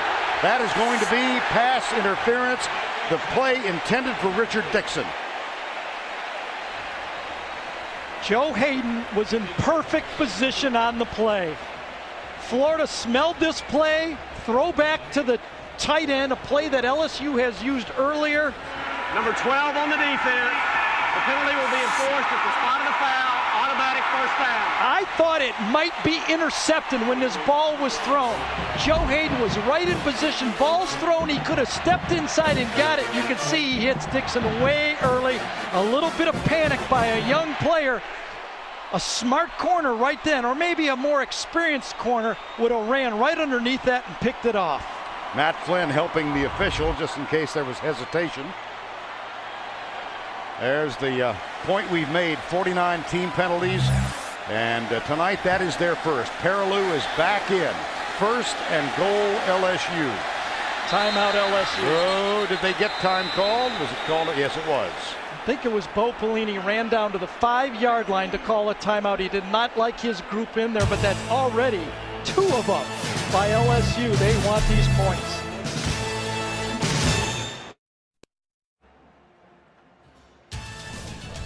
The Home Depot SEC on CBS is sponsored by Sonic, Dr. Pepper, the new AT&T, and by Pontiac. LSU ranked #1 in the country, playing at home against the 9th-ranked but defending champion Florida Gators. They have taken the opening drive of this third quarter. This will be the 14th play of the drive. First and goal from the 3. 10 runs, 3 passes so far. And the quarterback, the sophomore Ryan Perilou. You can see the faith that LSU has in Perilou. Cannot afford a turnover. He's the option guy. That was Dixon in motion. Here's the handoff left side. Fine defensive play. Joe Hayden up high. He got some help down low from Brandon Spikes. And it's going to be second down and goal. I tell you, Florida has retooled that defense. 2 starters return. Tony Joyner has not played much, I don't think. Is Monroe in there right now? I'm looking down there. But it is tough to run the ball on this defense, isn't it? LSU is really committed to it. They've gone over 100, and they have committed to the run. Matt Flynn back at quarterback.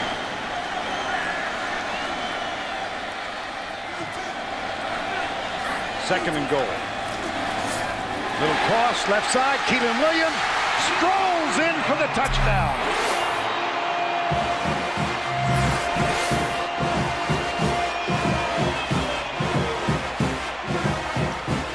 A very confident Les Miles said at the end of the first half, that's okay, we missed the field goal. We get the ball to start the third quarter. If we get 7, we're very much in. An unbalanced line did LSU, and Monroe, Tony Joyner's sub, slipped on the play. 15 plays, 70 yards. It took 7-11. Williams, 5 yards on the toss from Flynn. Watch Monroe right there. He goes 1 step the wrong way, gets a little block, a little push from Saron Black, and that's all he needed to get in there. Great play call by LSU. Loaded up to the right, faked the handoff, and came back with the TD.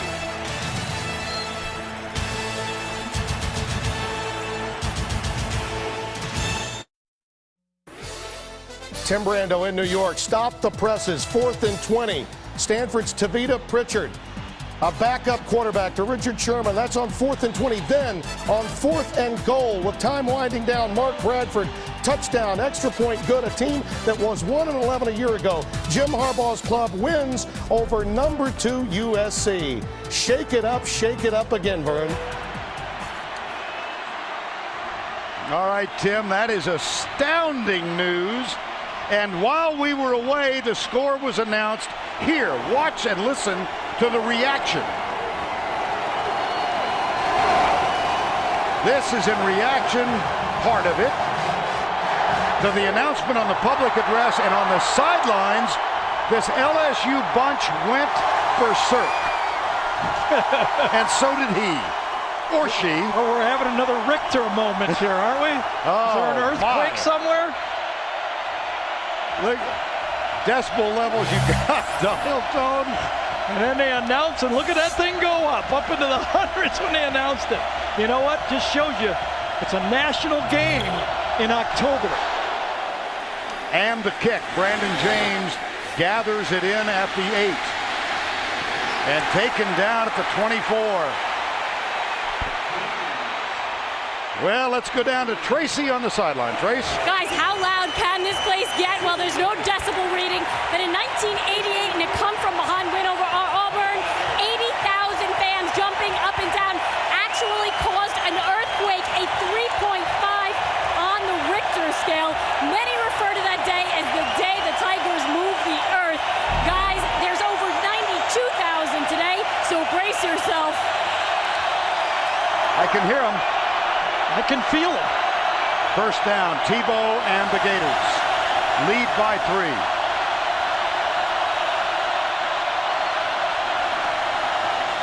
Tebow, they misfire on the handoff. It'll be second down. I have a question for you now after that win by Stanford. Which is the more stunning? Appalachian State at Michigan or Stanford at Southern Cal? Nothing stuns me anymore. At the beginning of the season, I was stunned. Now I'm not stunned. The competition between team number 75 and 1 has shrunk. Anybody can beat anybody now. Our friend Jim Harbaugh this summer got a lot of attention when he said Southern Cal is the greatest team ever. I'd like to be in the locker room. No, I'd rather be here. 2nd and 7. Tebow. Beautiful. Underneath to Harbin, that's a first down. Well, Tim Tebow has quieted the crowd right then, but in the first half, he was doing it quite regularly. He scored, and he says, I can't hear you guys, taunting them. He calling them paper tigers, it looked like to me. Writing on a piece of paper, he does not back down. The guy has no back down in him, I'm telling you. 1st and 10, Florida, up by 3, 17-14. 6:40 to go, third quarter. That's Andre Caldwell who goes and sets up. They hand it off on the dive play to the left guard. Well, how about Tim Tebow's first half? Well, there was some missed tackles, but it were caused by a guy that can break tackles. He showed the passing ability, the playmaking ability, and then the scrambling ability. He showed it all, why some people consider him in the race for a Heisman. I think he is too, personally, even though he's just a sophomore right now.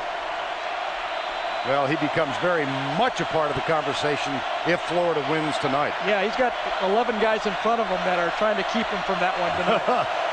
2nd and 5. Oh my gracious, what a quick opener, and Keyston Moore all the way to the LSU 37-yard line. That's a gain of 20. The game plan, run right at the middle of an All-American, Glenn Dorsey. It's an option read. They're reading Dorsey. There he is right there. Let's see how they block him. They put a man on man. You see Dorsey stands up the guard, but by the time he looks for Tebow, the back is by him. That's what that slant veer option, whatever it is, right in the middle, has caused problems for this LSU defense. Empty backfield, 3 down now for LSU. Now 4, they bring 4. Tebow, he's got a man, Cornelius Ingram, and he will go in untouched. How quiet can 92,000 become? 37 yards, Tebow to Ingram, the tight end. They faked the wide receiver screen. LSU and Stelz got a little nosy, thinking it was going to be a wide receiver screen. That's one of the best play calls I've seen this year. You've got a charged up defense ready to hit you in the mouth, and you finesse them with a gimmick play. Beautiful call. Eos with the extra point. It is up and through.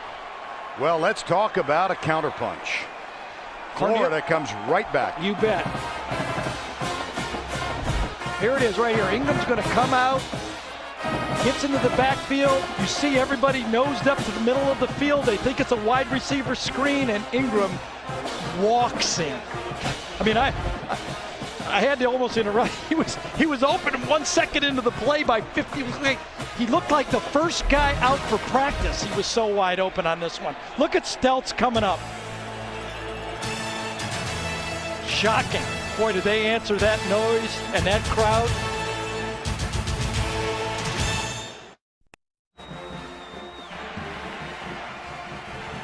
Lewis Murphy on the left, blocking the view of Cornelius Ingram on the right. The guy who threw the pass is talking to the offensive coordinator, Dan Mullen.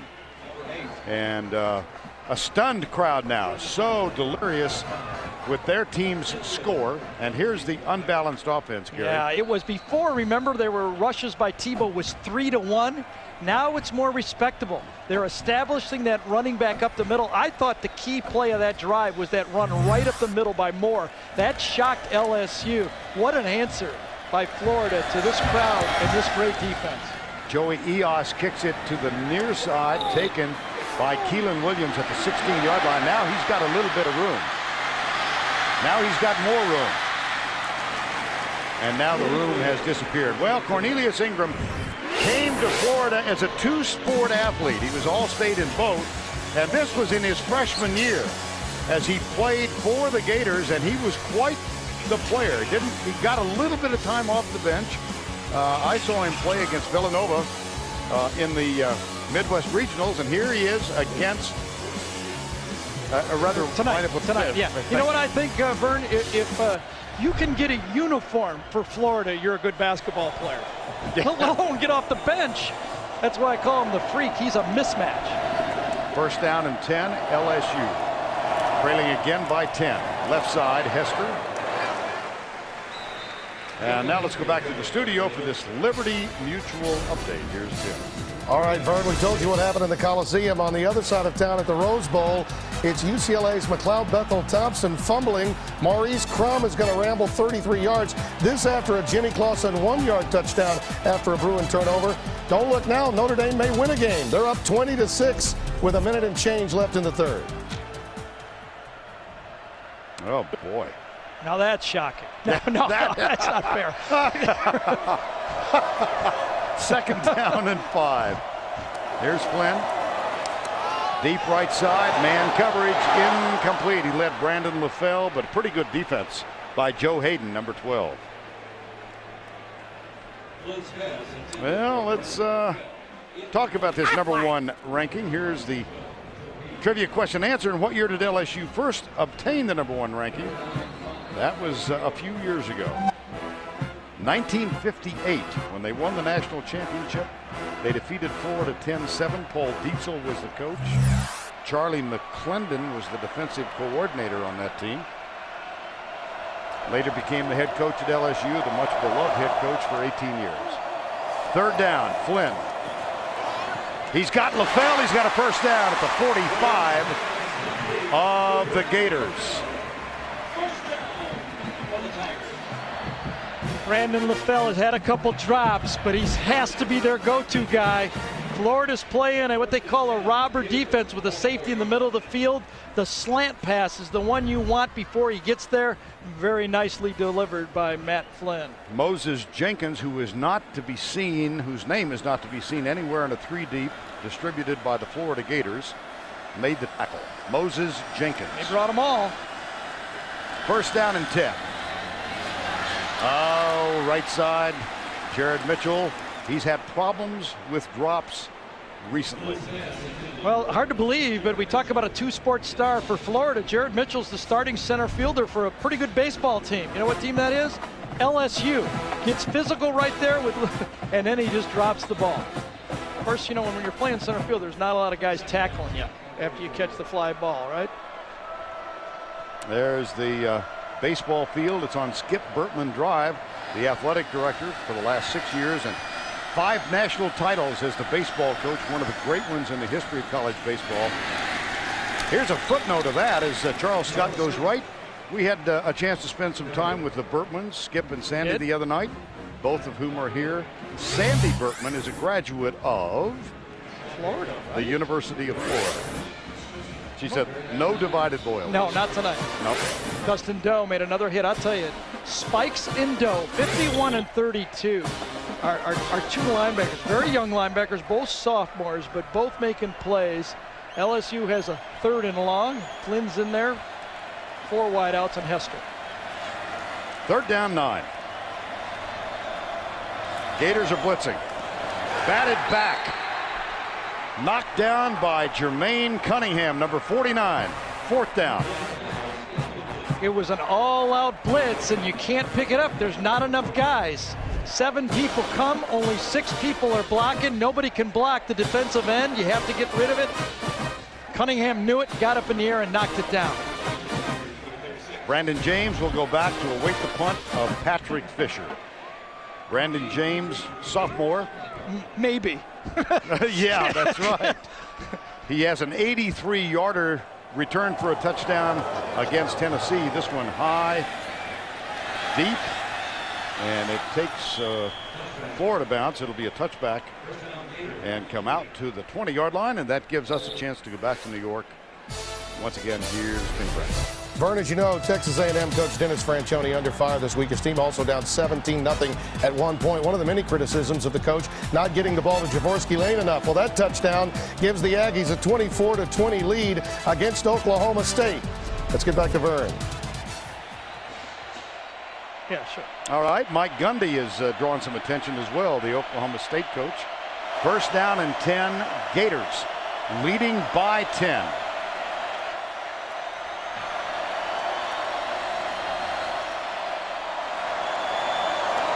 And off again, and Moore is belted backwards by Craig Stelz, number 16. Yeah, he's belted backwards, but that's the safety. And that is 7 yards or 6 yards right into the teeth of the defense. Again, right at the middle of those big defensive lines. Great tackle, but if I'm Florida, I'm saying, we're running the ball on 1st down and we gain 7 yards, we'll let you hit us. We'll get back up and run it again. Well, that time it was Jim Tart providing the block, number 63. They've got Drew Miller at center, Marquise Pouncey at right guard, and then Metter and Watkins at the tackles. They'll try it again, and they're gouging at yards on the ground. It's a great read inside that time by Keyston Moore. That play was designed to go right up the middle, and he bounced it to the outside. Unbalanced line to the right, 2 tackles to the right. On the screen, it's going to be to the left here on TV. They run it right up the middle. It's not there. Bounce it outside like a good running back should and get up into the secondary again. The safety for LSU, back-to-back plays, has to make tackles in the run game. That hasn't happened since 1959 around here. They came in tonight as the number 1 rush defense in the country. Florida has run for 127 yards. If it keeps working, go back to it. And Moore comes right. Craig Stelz again. They wrestle him down and lose a couple of helmets, but the forward progress is out to the 43-yard line. What's happened to the All-American, Byrne? We showed the last time we were here, he made all these plays. Tonight, by running the ball at him, Dorsey has had to make quick decisions. Even though he's handling his man up front, the quick passing and the running by a strong quarterback has taken Dorsey out of his game. He can't do it himself. And this Florida offense that Bo Pelini says is like trying to stop 3 offenses in one has been tough for LSU to stop tonight. 2nd down and 6. Empty backfield. Ollie Highsmith coming with the blitz. So also is Tyson Jackson, and Tebow has to hurry to get rid of it. It'll be 3rd down. Well, just exactly what Florida did last time with their defense against LSU on 3rd down. LSU says you're going to go empty. We're going to bring too many guys. We can't. This spying thing on Tebow just ain't working. We're going to try to come at him and make him get rid of that ball before he can run. Let's see on 3rd down whether Bo Pelini, defensive coordinator for LSU, will dial the blitz. Faison and Murphy go wide left. Caldwell wide right. Ingram in the slot. And that's Harvin in motion. Here it comes. Tebow. Struggle for the 1st down. This will be very close. Sure will. Line judge with a right foot mark at the 49-yard line. See, that's what that big kind of freakish, he's not a tight end, he's not a wide receiver guy can do. You give the ball to him over the middle of the field. He catches it. Most wide receivers would have been stopped short of the first down. But watch, we're going to put the yellow line in here. Ingram catches the ball over the middle. Looks like a good stop. Stelz, I think, is the guy who tackles him. But watch Ingram fall forward. Like his elbow came down before the yellow line to me. Well, let's see how effective and accurate the yellow line LSU is. fans will say the elbow counts. We saw it last year. Jacob Hester at the 1. First down. Remember, it is reviewable. Forward progression on that play is reviewable. Urban Meyer whispers instructions to Tim Tebow. First down and 10. 35 seconds to go in the third quarter. LSU got what it wanted. An opening drive touchdown to cut the margin to 3. But Florida countered with a 75-yard drive in 5 plays. And sideline warning. Sideline warning, Florida.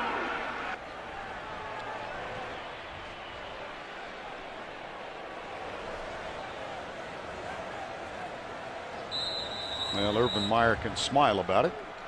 Urban Meyer from Ashtabula, Ohio. Les Miles from Elyria, Ohio. 2 cities separated by 90 miles, both near the shore. Ashtabula on the shore of Lake Erie.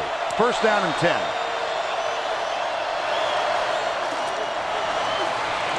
Here's Moore again. He fumbled it. It came out. He got it. Yep. LSU got it. Derry Beckwith, the middle linebacker. Just a straight isolation play. Did not look too serious of a hit.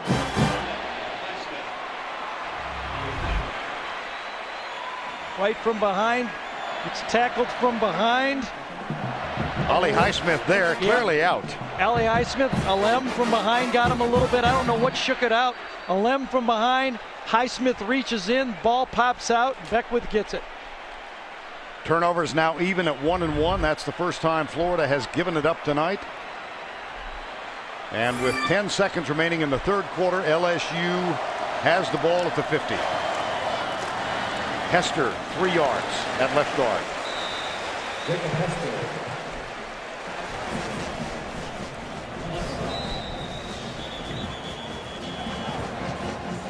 And a player down. This is Herman Johnson, number 79. And so the clock stops while they tend to Johnson. And remember, Herman Johnson's a player, and they've already lost Will Arnold, a preseason All-American guard, so they'd be down to their 4th and 5th guards. Or 3rd and 4th, yeah. I only took 2 years of math in college. Well, Hester coming left, and that happened right at the point of the tackle. It was his left elbow, it looks like he grabbed, didn't it? Yes. Well, that is the end of 3 with our score 24-14 Florida. We'll return to Tiger Stadium right after this word from your local station.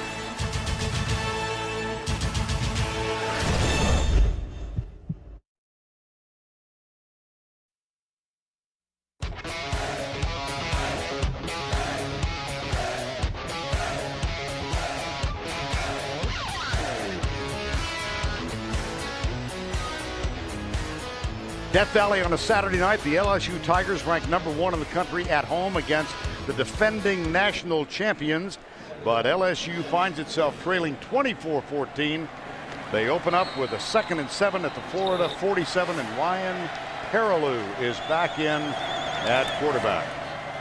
They fake the reverse, and Perilou on the option pitches it back right. How about this? Keelan Williams all the way to the 27-yard line. So a nice little trick play, gadget play to open the fourth quarter. Vern Lundquist, Gary Danielson.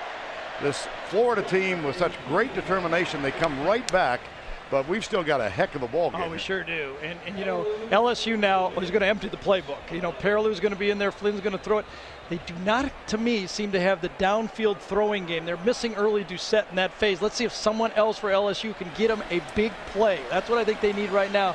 Some type of big play. Can they do it in the passing game, or is it going to all have to come from the running game and the option game? Down by 10. Matt Flynn back in. They have a first down at the 26-yard line. Right side, Keelan Williams. 3 Gators collapse around him, and he only gets to the 25-yard line. Dustin Dove was the first one there, number 32. Second down. Tell you a guy I would look for right now if I was LSU, someone I'm really impressed with, is Richard Dirksen, the tight end for LSU. Florida is trying to help the corners with their safeties. Dirksen is a very good route runner. He's lined up at right tight end right there. He is a very good player. Richard Dixon, one of the key operatives in the last couple of weeks. Here's Flynn. And nothing doing as Jermaine Cunningham, number 49, makes the tackle. Third down. Early Doucette. Groin pull 3 weeks ago. Limited to only 15 receptions for the season. And he had some of the biggest receptions last year for LSU. Remember that one against Tennessee? A couple years ago he had one huge game against Arizona State. He's a playmaker. They're going to get him back eventually, but can they win this one without him? Here again, Dirksen down here to the bottom. Good matchup against Tony Joyner. Third down. Perilou whispers to Richard Dixon, now runs the option, and he pitches back again. And Keelan Williams out of bounds at the 20. It will be fourth down. Now what? Well, we kick a field goal. That's what LSU does. You're down 10 points. You got to kick a field goal, don't you? Player down. Saron Black, number 70. And this will be interesting if Saron Black has to leave the game, because for 4 years prior, Andre Whitworth was the left tackle. Saron Black took it over last year, starter this year. He's got 2 more years.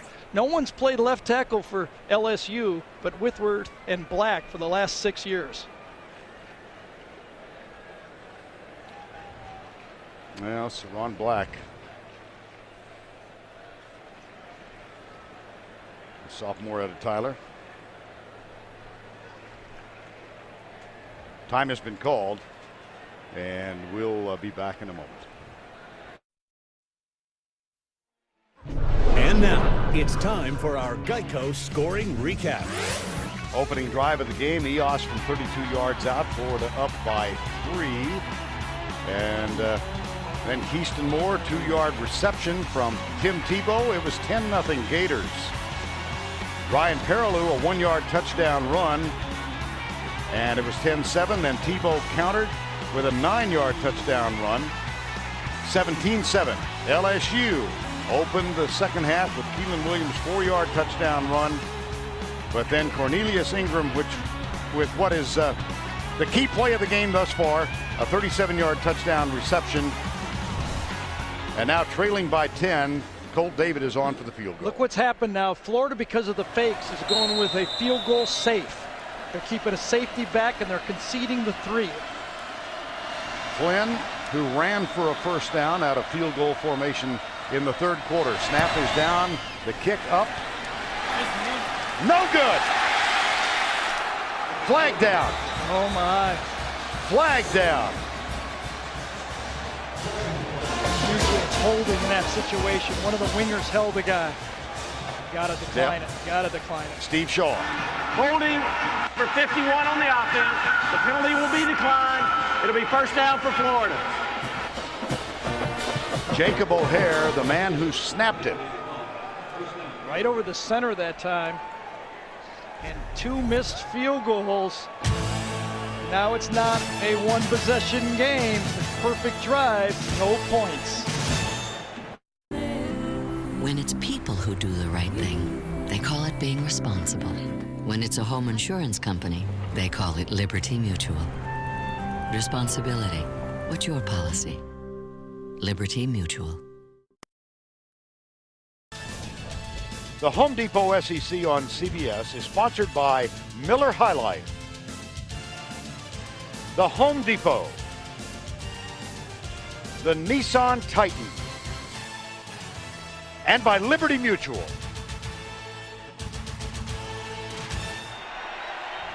(24-14) Florida leads. Don't forget, later in the game tonight, the 5-star play of the game presented by Wrangler. Colt David has missed 2, 43 and 37. He was 8 of 10 coming in. It's first down 10, Gators. Percy Harvin at quarterback. Yes, he is. Here's Harvin going right. And a quick 4. Greg Stelz makes the tackle.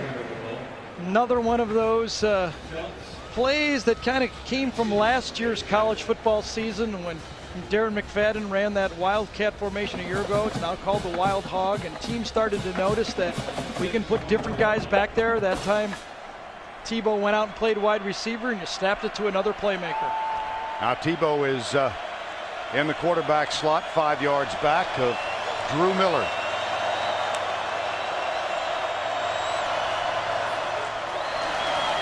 Tebow batted in the air, intercepted.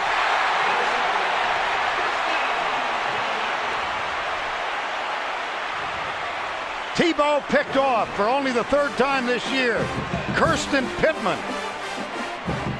Allie Highsmith made the play in the secondary that time, trying to get the ball to either Caldwell or Irvin. Watch.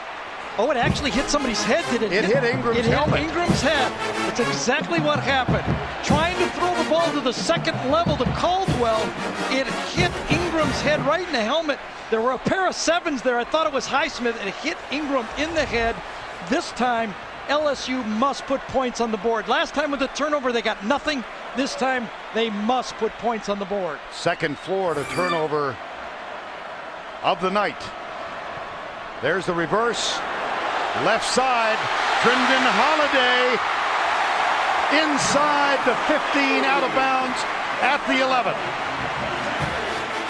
He had a 33-yard run for a touchdown 2 weeks ago against South Carolina.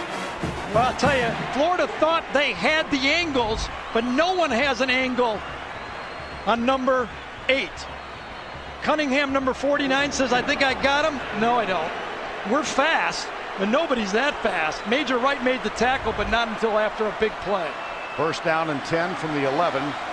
LSU down by 10. Play fake, Flynn. A lot of time, goes left. Incomplete to Brandon LaFell. Now, Trindon Holiday listed at 5'5", 160 at the NCAA Outdoor Track and Field Championships last summer. Holiday looked like he had the lead, was going to win it, winds up running a 10.06 100 meters, and here was the run against South Carolina. His best ever in the 100-meter is a school record of 10.02. Ryan Perilou at quarterback.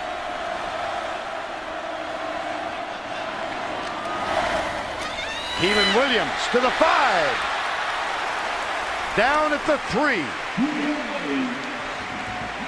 Now you got to wonder, if you're calling plays, if you're Gary Croton for LSU, are you thinking 2 plays to score? Keelan Williams got this down to the 2. Major Wright comes up and make the stop. On 3rd down, are you going to get 2? Right now, if you're Croton, you're asking Les Miles, are we going for it on 4th down, assuming we don't lose yardage? Because it'll affect my call. What will they dial up? Will it be the option? Matt Flynn's in the game. Backs are in the eye, and it's Williams behind Quinn Johnson. That's Dixon, the tight end, in motion to the left. Flynn, handoff, Williams, left side. Great one-on-one tackle. Joe Hayden, wow. Joe Hayden. High school quarterback, moved to defensive back corner. This is a guy threw for 7,000 yards as a high school quarterback. And here it is, 4-down territory. Joe Hayden comes in motion, and then he comes back and makes the play. As Dixon went in motion, Hayden came across and made the stop. What a play. That's a loss of 3. LSU can get a first down without the touchdown. It's 4th down. Flynn from the spread. Hester a wrong side to the left. Florida brings 4. Flynn dances right. Pulls up, got a man in the end zone. It's a touchdown to Demetrius Byrd.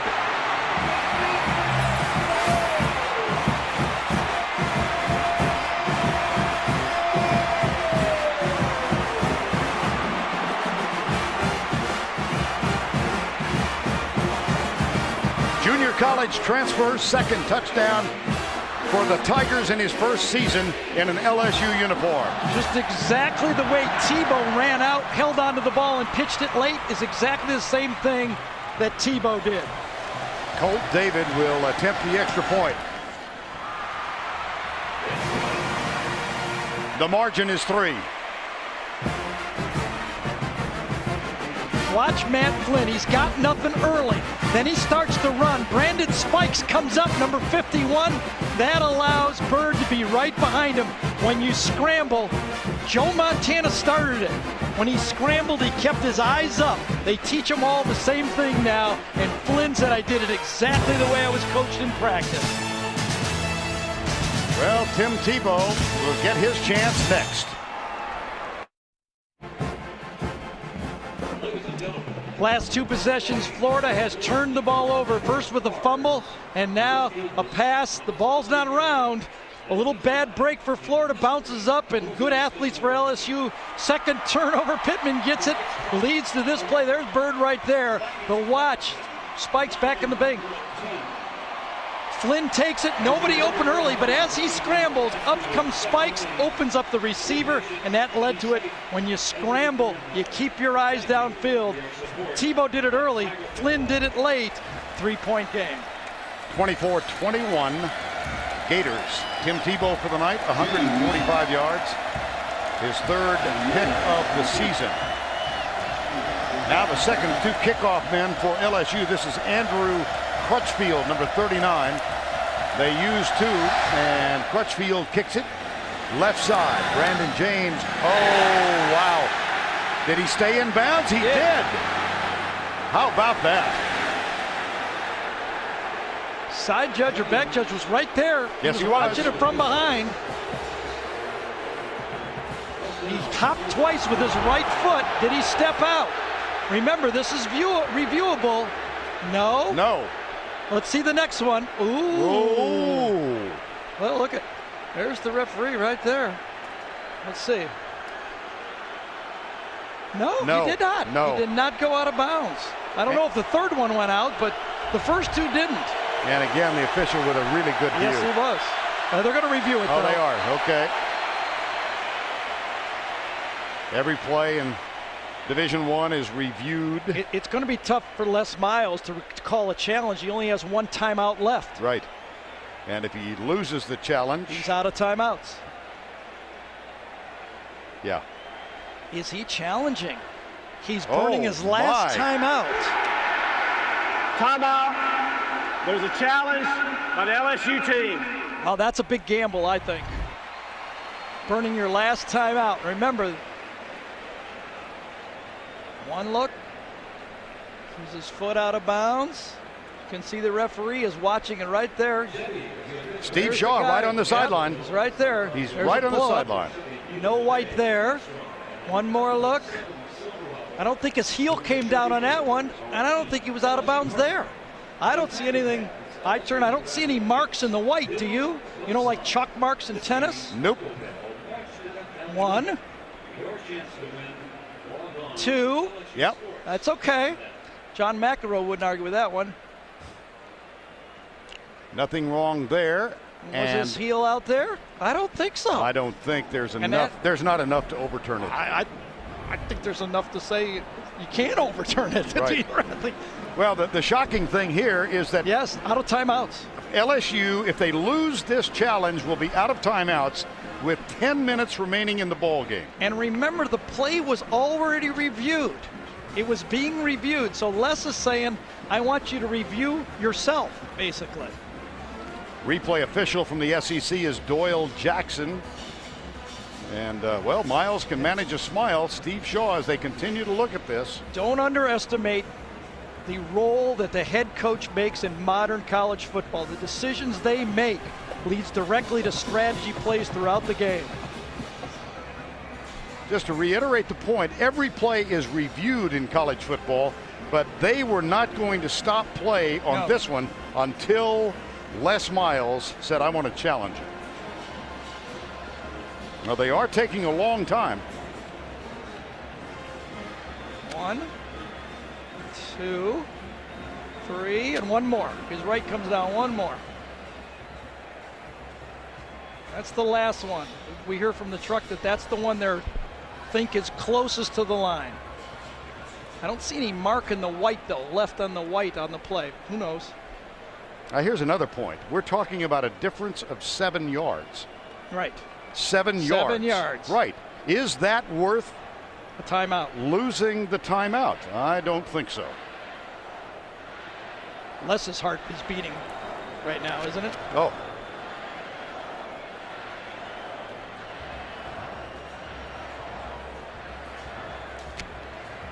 Well, they are really. Well, they want to get it right. You know, it's a big game. This is the #1 team in the country and the defending national champs. They know that Les Miles just burnt his last timeout. They want to be doubly sure. Well, the footprint in question was near the 13-yard line. The ball was down at the 23, so 10 yards to be generous. I can't believe it's taking this one. Well, I got nowhere to go. It's too good of a game. I'll stay here all night. It's like when we used to play hockey when I was a kid. Get more ice time. Let's play. Let's keep playing.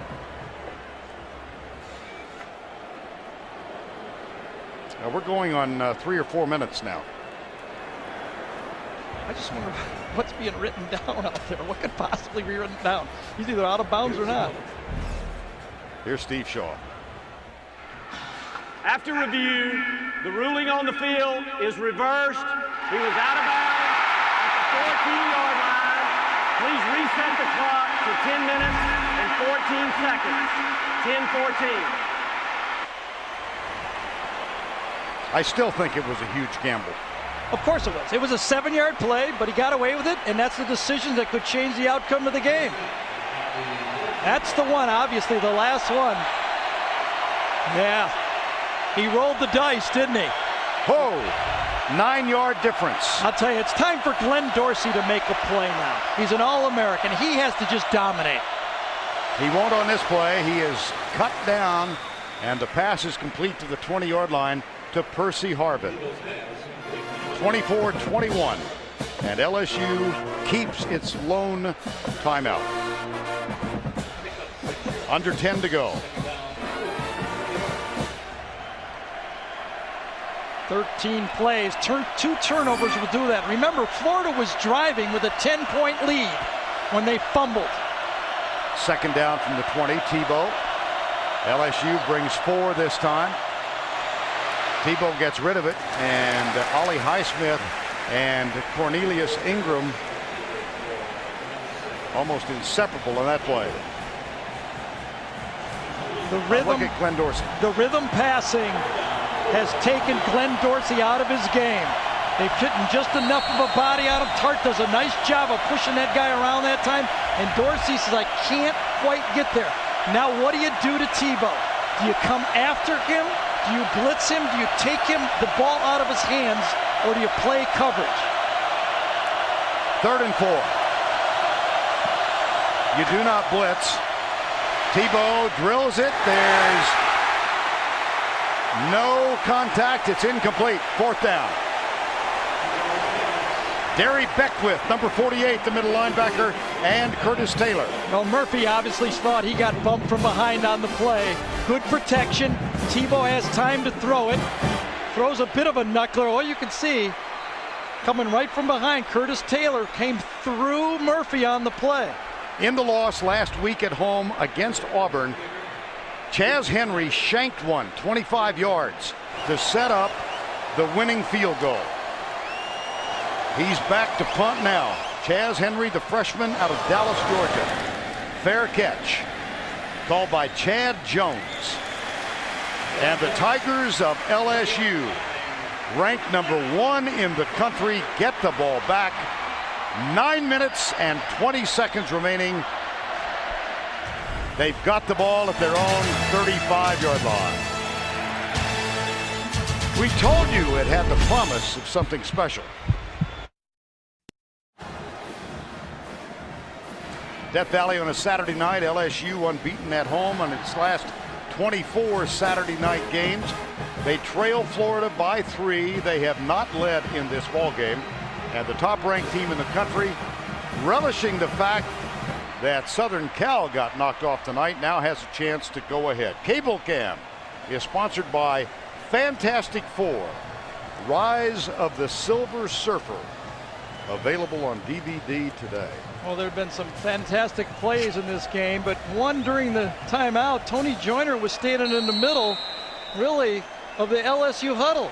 A couple coaches said, don't come in here. Tony Joyner said, hey, you're on my side of the field. I can stand where I want to stand. He was right. Hand off to Jacob Hester on first down, and he picks up a quick 7. Make it 6 officially. You know, Hester has the reputation, somewhat of a stereotype. You know, you kind of do it to the white backs sometime, that he's just a slow old white guy. Well, he's a 430-pound bench presser, and he runs 4.5. That's pretty good. Gets the job done. Jacob Hester. He might be old, but he's not slow. Second down and 3, so there was 7 picked up on the last one. Here's Flynn, right side. Mitchell, and Hayden might have. They're calling interference on this play. Jared Mitchell and Joe Hayden doing battle. Hayden's already been called for 1 interference tonight. Maybe it's a pushing off on the play is all I can think of. Pushing off on the LSU receiver. Yeah, I bet that's what it is. Pass interference, number 87 on the offense. 15-yard penalty from the previous spot. Repeat, second down. Joe Hayden squatted, means he didn't go back far. He was right in face of Mitchell. He jams in, and then you see Mitchell extends his arm. If you push, you got to push with your elbow. You know, if you push with your elbow, they'll let you get away with it. When you extend your arm, you're going to get called. And so that pushes the ball back to the 32-yard line, second down and 18 with 8:40 to go. 18, 33-yard line. Holiday goes into the backfield alongside Flynn. Holiday gets it. But again, a nice open field tackle by Major Wright, number 21. Well, the top 10 today, the shocker is that second line. USC losing to Jim Harbaugh's Stanford Cardinal 24-23. Bye week for California. Ohio State wins. Wisconsin loses.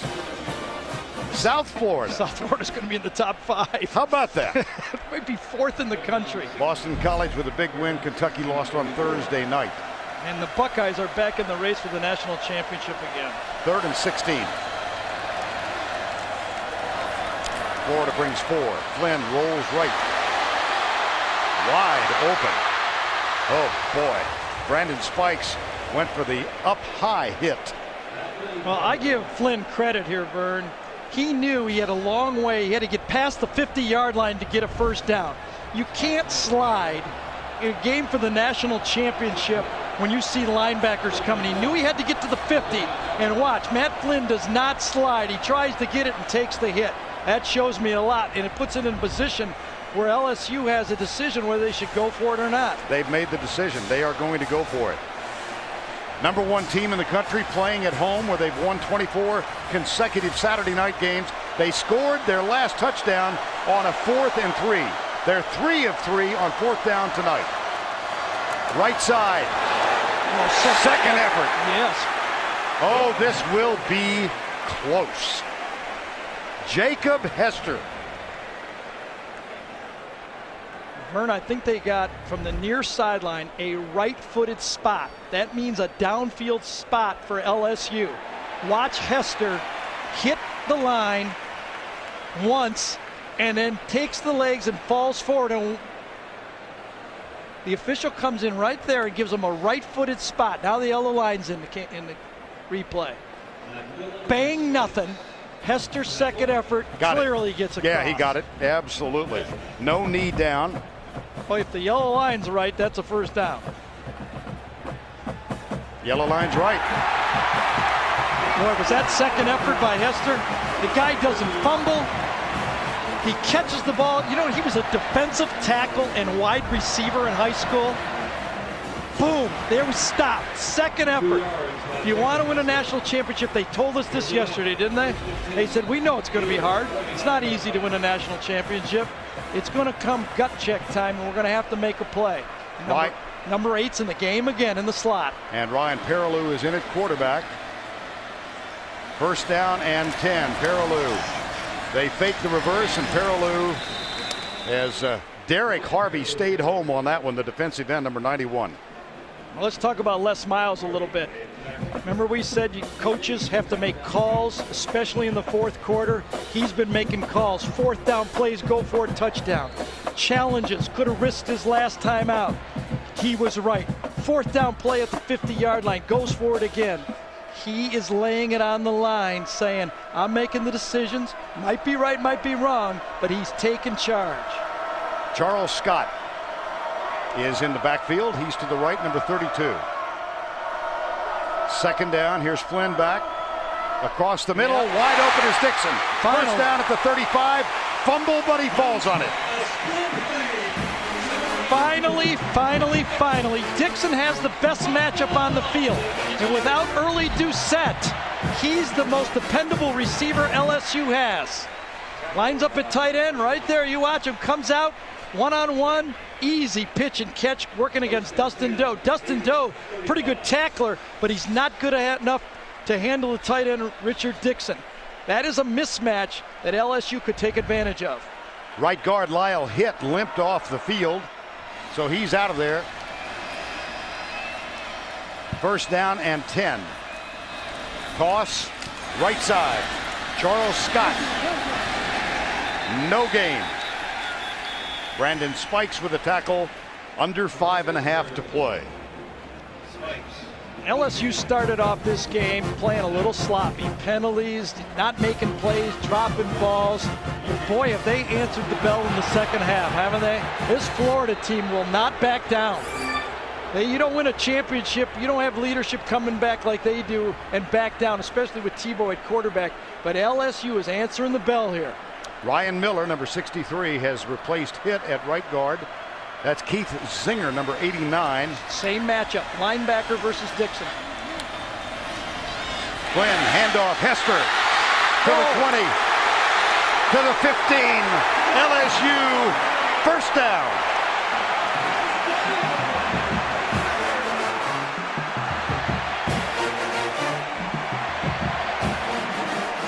That was a Tebow run there, wasn't it? This guy, everybody says, put in the fast guys, put in the fast guys. I like this guy. Catches the ball, picks up the blitz, never fumbles, makes first downs. What a dependable football player he is. The only fumble in his career first carry, right? was on his first carry against Georgia in 2004. He's not dropped the ball since. First down, 10. They'll try Hester again, and he gets to the 12-yard line. 4:18 to go. Hester's going to go over 100 yards if he carries the ball again. He's at 99 for the game. And Ryan Perrilloux comes on.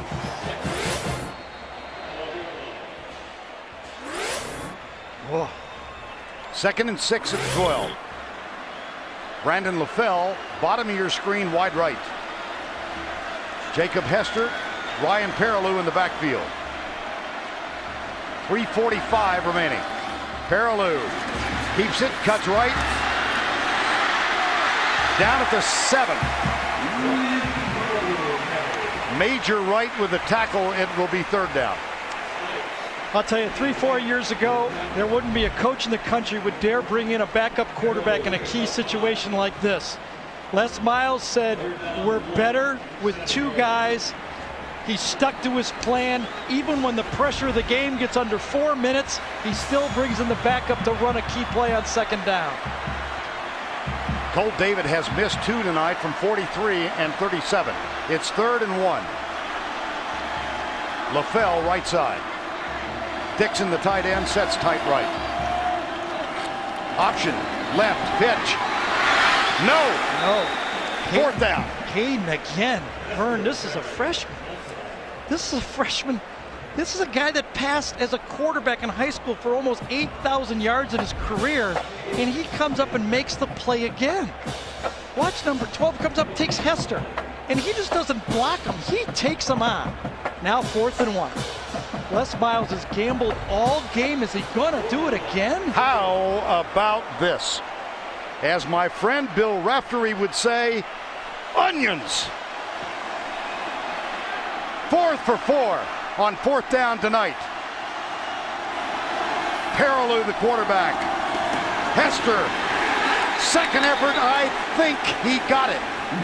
It's so close. If he does get it, it's going to be the second time in this drive. It is so close. It's 6 inches one way or another. I mean, there's just no backup in this football game. This is one of the best football games I've seen in a long time. Both sides laying it on the line. Coaches laying it on the line. Guys making hits. What a play from the backfield that time. First down. Woo. Remember, a field goal ties it. Yes. That's 5 decisions Les Miles has made in the last 10 minutes. And he's 5 for 5. Nick Saban who if he wins this game? How about that? 2:05 to go. Matt Flynn back at quarterback. Florida has to start thinking timeouts if they stop a play here. First down and goal. Here's Flynn. Play action under pressure. Has to throw it away. Second down. Great defense that time. Major Wright. They were trying to get the ball to Dixon. Major Wright, number 21, made the play. And Tony Joyner was coming right in his face. Yeah. Well, Tony Joyner comes from the outside, and Flynn had to get rid of it, but Major Wright stopped Dixon, the tight end. They were trying to score on first down. Any stop that Florida gets with under 2 minutes, they need to call a timeout. 14th play of the drive with 1:47 to go. Quinn Johnson, Jacob Hester in the backfield. Double tight end set. LaFell wide right. Handoff left side. Hester, no. Third down. A little surprised Perilou isn't in the game. Guess it's time to second guess. Perilou gives them a little better rotation of plays. They have the option alive. Florida's going to roll the dice. Florida says we're going to stop you. If LSU scores, Florida is going to have under a minute. LSU will go with 3 tight ends on this play. It's 3rd and goal. The top-rated team in the country trails the defending national champions by 3. Timeout, Florida. That's their first. 2 remaining. 1:14 to go. 1:14 to go. 24-21. LSU 3rd and goal. Late timeout there cost Florida 29 seconds. Here's Flynn. Backs in the eye. Hester the deep back. Strength of the formation to the right side. They give it to Hester. He pulls his way for a touchdown.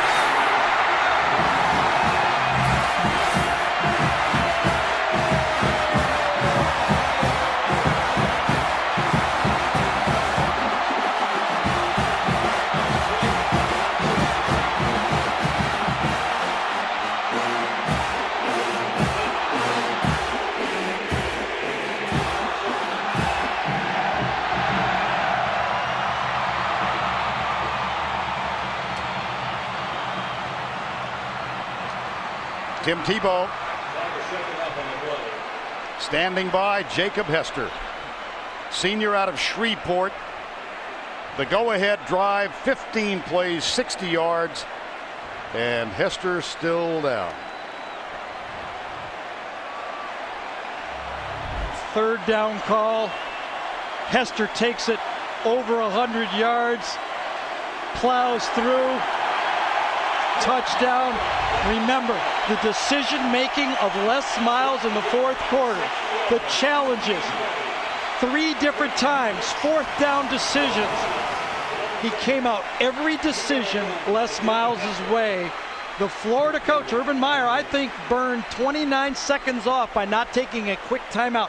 Not that you mean you're going to concede a touchdown. You just have to anticipate that they could score.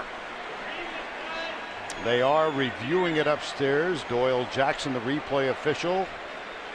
Well, we were chatting with Les Miles. Take another look at this, Gary. Can't really tell yet if his knee came down. He lunges forward. From that angle, we don't see anything but him going across. Belt almost got across. Clearly the ball from behind. Did his knee come down or anything? Don't see anything there. Nope.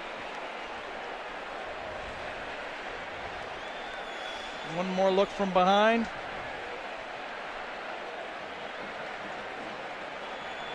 Reaches it out, gets his head bent back a little bit there, doesn't he? Well, look at Jacob Hester. He sees the purple and he knows he's in the end zone. Play under review. The go-ahead touchdown, the first time that the #1 team in the country has had the lead. Jacob Hester, who is the personification of this LSU Tiger football team. After review, the ruling on the field is confirmed. Touchdown. There's his wife, Katie. Jacob Hester proposed to her near the bus outside of the stadium in Arkansas after LSU had defeated them last year on the day after Thanksgiving.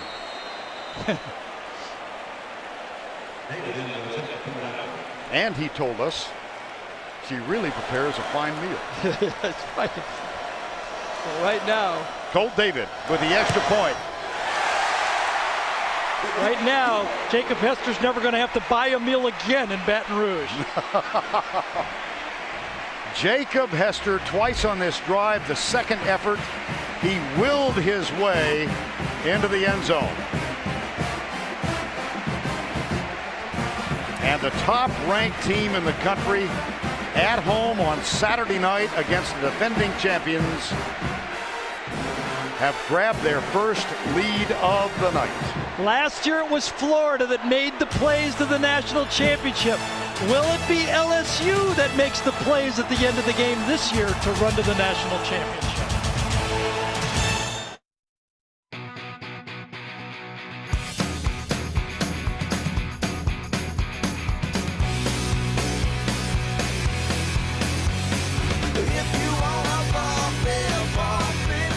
Introducing the first smartphone that really rocks. The new Moto Q Music from Verizon Wireless. Organize your life and give it a soundtrack. Because smartphones rock harder on America's most reliable wireless network, Verizon Wireless.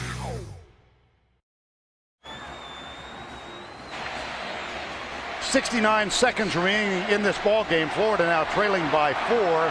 Had they called timeout with 1:43 to go, it would be 1:38 left on the clock. 29-second difference, a quick timeout by Florida, which I think should have been the strategy in that situation. Tim Tebow getting ready to come back on the field. How about LSU? They were down 10. Their defense had been pushed around the field. They answered with 2 turnovers and 1 3-and-out. Josh Gasper will kick off. Brandon James and Keyston Moore are deep. 28-24, 1:09 to go. Deep left side, James will let it bounce. Touchback. Another good bounce for LSU. Urban Meyer in his 7th year as a head coach. First time he's been 3 years at one school. Only once prior in his career has an Urban Meyer coach team lost back-to-back games. That was in 2002 at Bowling Green. But here we are with Meyer's team trailing by 4. 2 timeouts left for Florida. Those back-to-back losses you saw were with Juan Zook as the head coach. First down 10. 4-man rush, LSU. Pass complete to the 27-yard line. In college football, every tackle you make that isn't a first down is huge because the clock does not stop to move the chains. An 8-yard pass is much different than an 11-yard pass. 2nd and 3.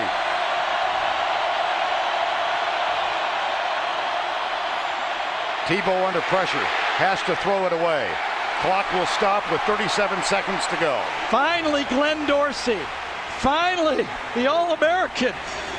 Enough coverage in the secondary that Dorsey, who never stops, he's been blocked. Big 72 right there. Comes in, nobody open. Dorsey keeps coming, runs through it. Tebow has to get out of it and get rid of it. Inside pressure from the All-American. 3rd and 3.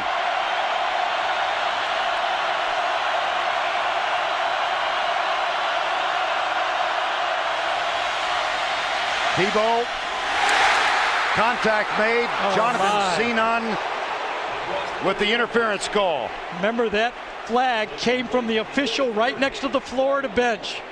Zenon ran through that play. Keeps it alive. Pass interference, number 19 on the defense. The penalty will be enforced at the spot of the foul. Automatic first down. Officials right on the sideline for the Gators. You heard the Gator players would have been yelling interference. Both players going for the ball. Murphy didn't get one earlier. That one was questionable, if you ask me. 1st down and 10. From the corner, the pressure comes. Incomplete in the direction of Percy Harvin. 26 seconds left.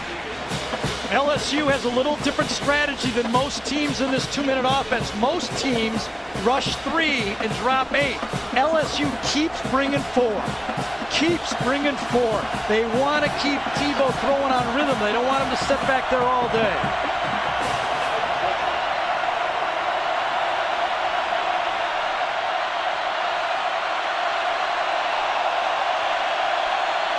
Second and 10. Pressure. Incomplete. Dorsey again. Yes. Second time on this drive. You know he's got to be sucking wind. You know he's sucking wind. He played almost every snap of this football game. Double team, passing game, spread. They can't handle him on this one, and Dorsey keeps that motor going. I think there's an injury on the field. It's Jim Tart who has had...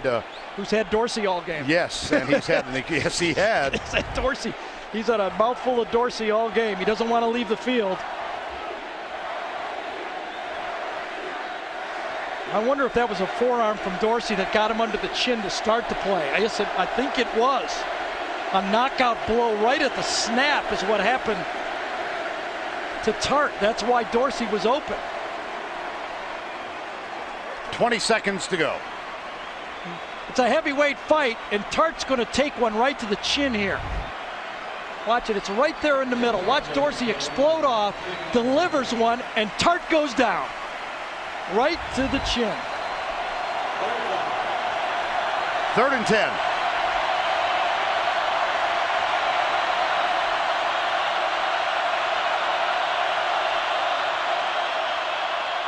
Tebow, lot of time. He'll have to take off. He's got to get out of bounds to stop the clock, which he does with 12 seconds remaining. Now the 29 seconds is huge. If there was 41 seconds left in this game, that's right, 41 seconds left in the game, it's still opportunities to throw the ball all over the field. Now with 12 seconds, you're going to have to take maybe one more pass, and you're going to have to start throwing to the end zone. And LSU's safeties are very ball savvy. You can see Florida has to take timeout now because of 12 seconds. They got to come up with a different strategy.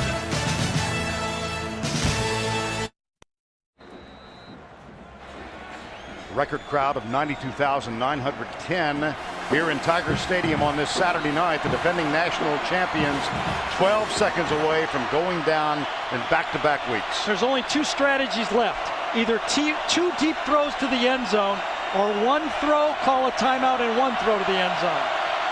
And of course LSU rushes 3, and Pittman has Tebow in his arms when he lets it go. Could be intentional grounding. He was in the he was between the tackles, wasn't he?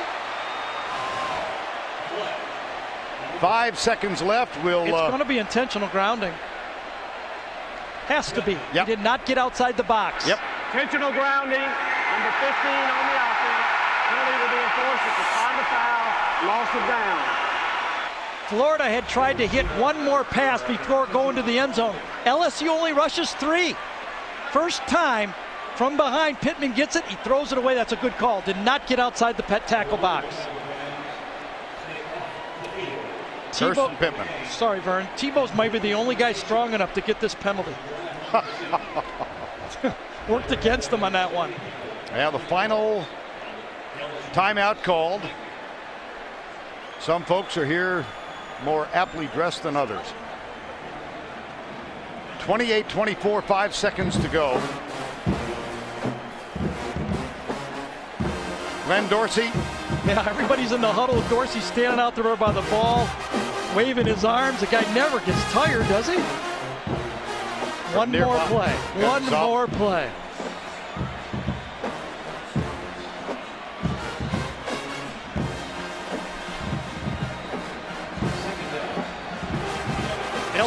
LSU has a defender in the back of the end zone. Excuse me, Vern.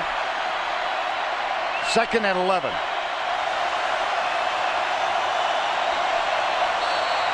That's Chad Jones, who is playing the ultimate center field position. Tebow heaves it deep. It's going to be a jump ball into the end zone. Tigers win.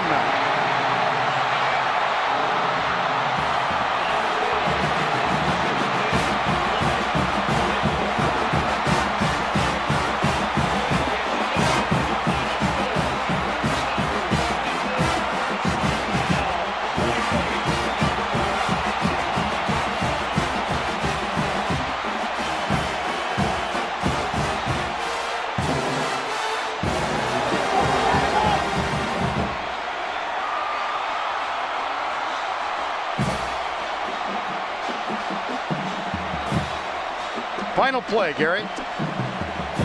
Nowhere else to go with the ball but to throw it up and look for a prayer.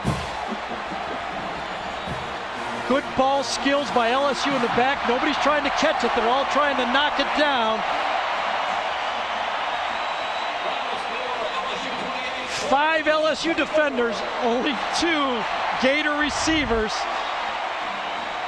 The Gators left it on the field tonight. But what a heart of champions LSU showed. Down 10 in the 4th quarter, they came back. Now it's time for the 5-star play of the game presented by Wrangler. This is the last of the 4th down plays. 5 for 5 tonight. This was Jacob Hester leaning out to give LSU a 1st and goal, and then the senior bangs in for the go-ahead touchdown. The Wrangler 5-star play of the game. And the player of the game, Jacob Hester, 23 carries, 106 yards, a career high, 1 touchdown, but it was the go-ahead touchdown tonight. The Ruby Tuesday player of the game, Jacob Hester. Les Miles told us yesterday, I enjoyed Nick Saban's journey through here, but this is my team. Never more so than tonight. Driller in Death Valley. I don't think you're going to find any LSU fans are going to be playing anything but Les Miles from now on. Ryan Perilou and Matt Flynn shared the quarterback responsibilities. Les Miles rolled the dice a lot of times tonight and came up positive every time. Well, for Tracy Wolfson and Gary Danielson, I'm Vern Lundquist saying good night from Death Valley. We'll try and top this again next week.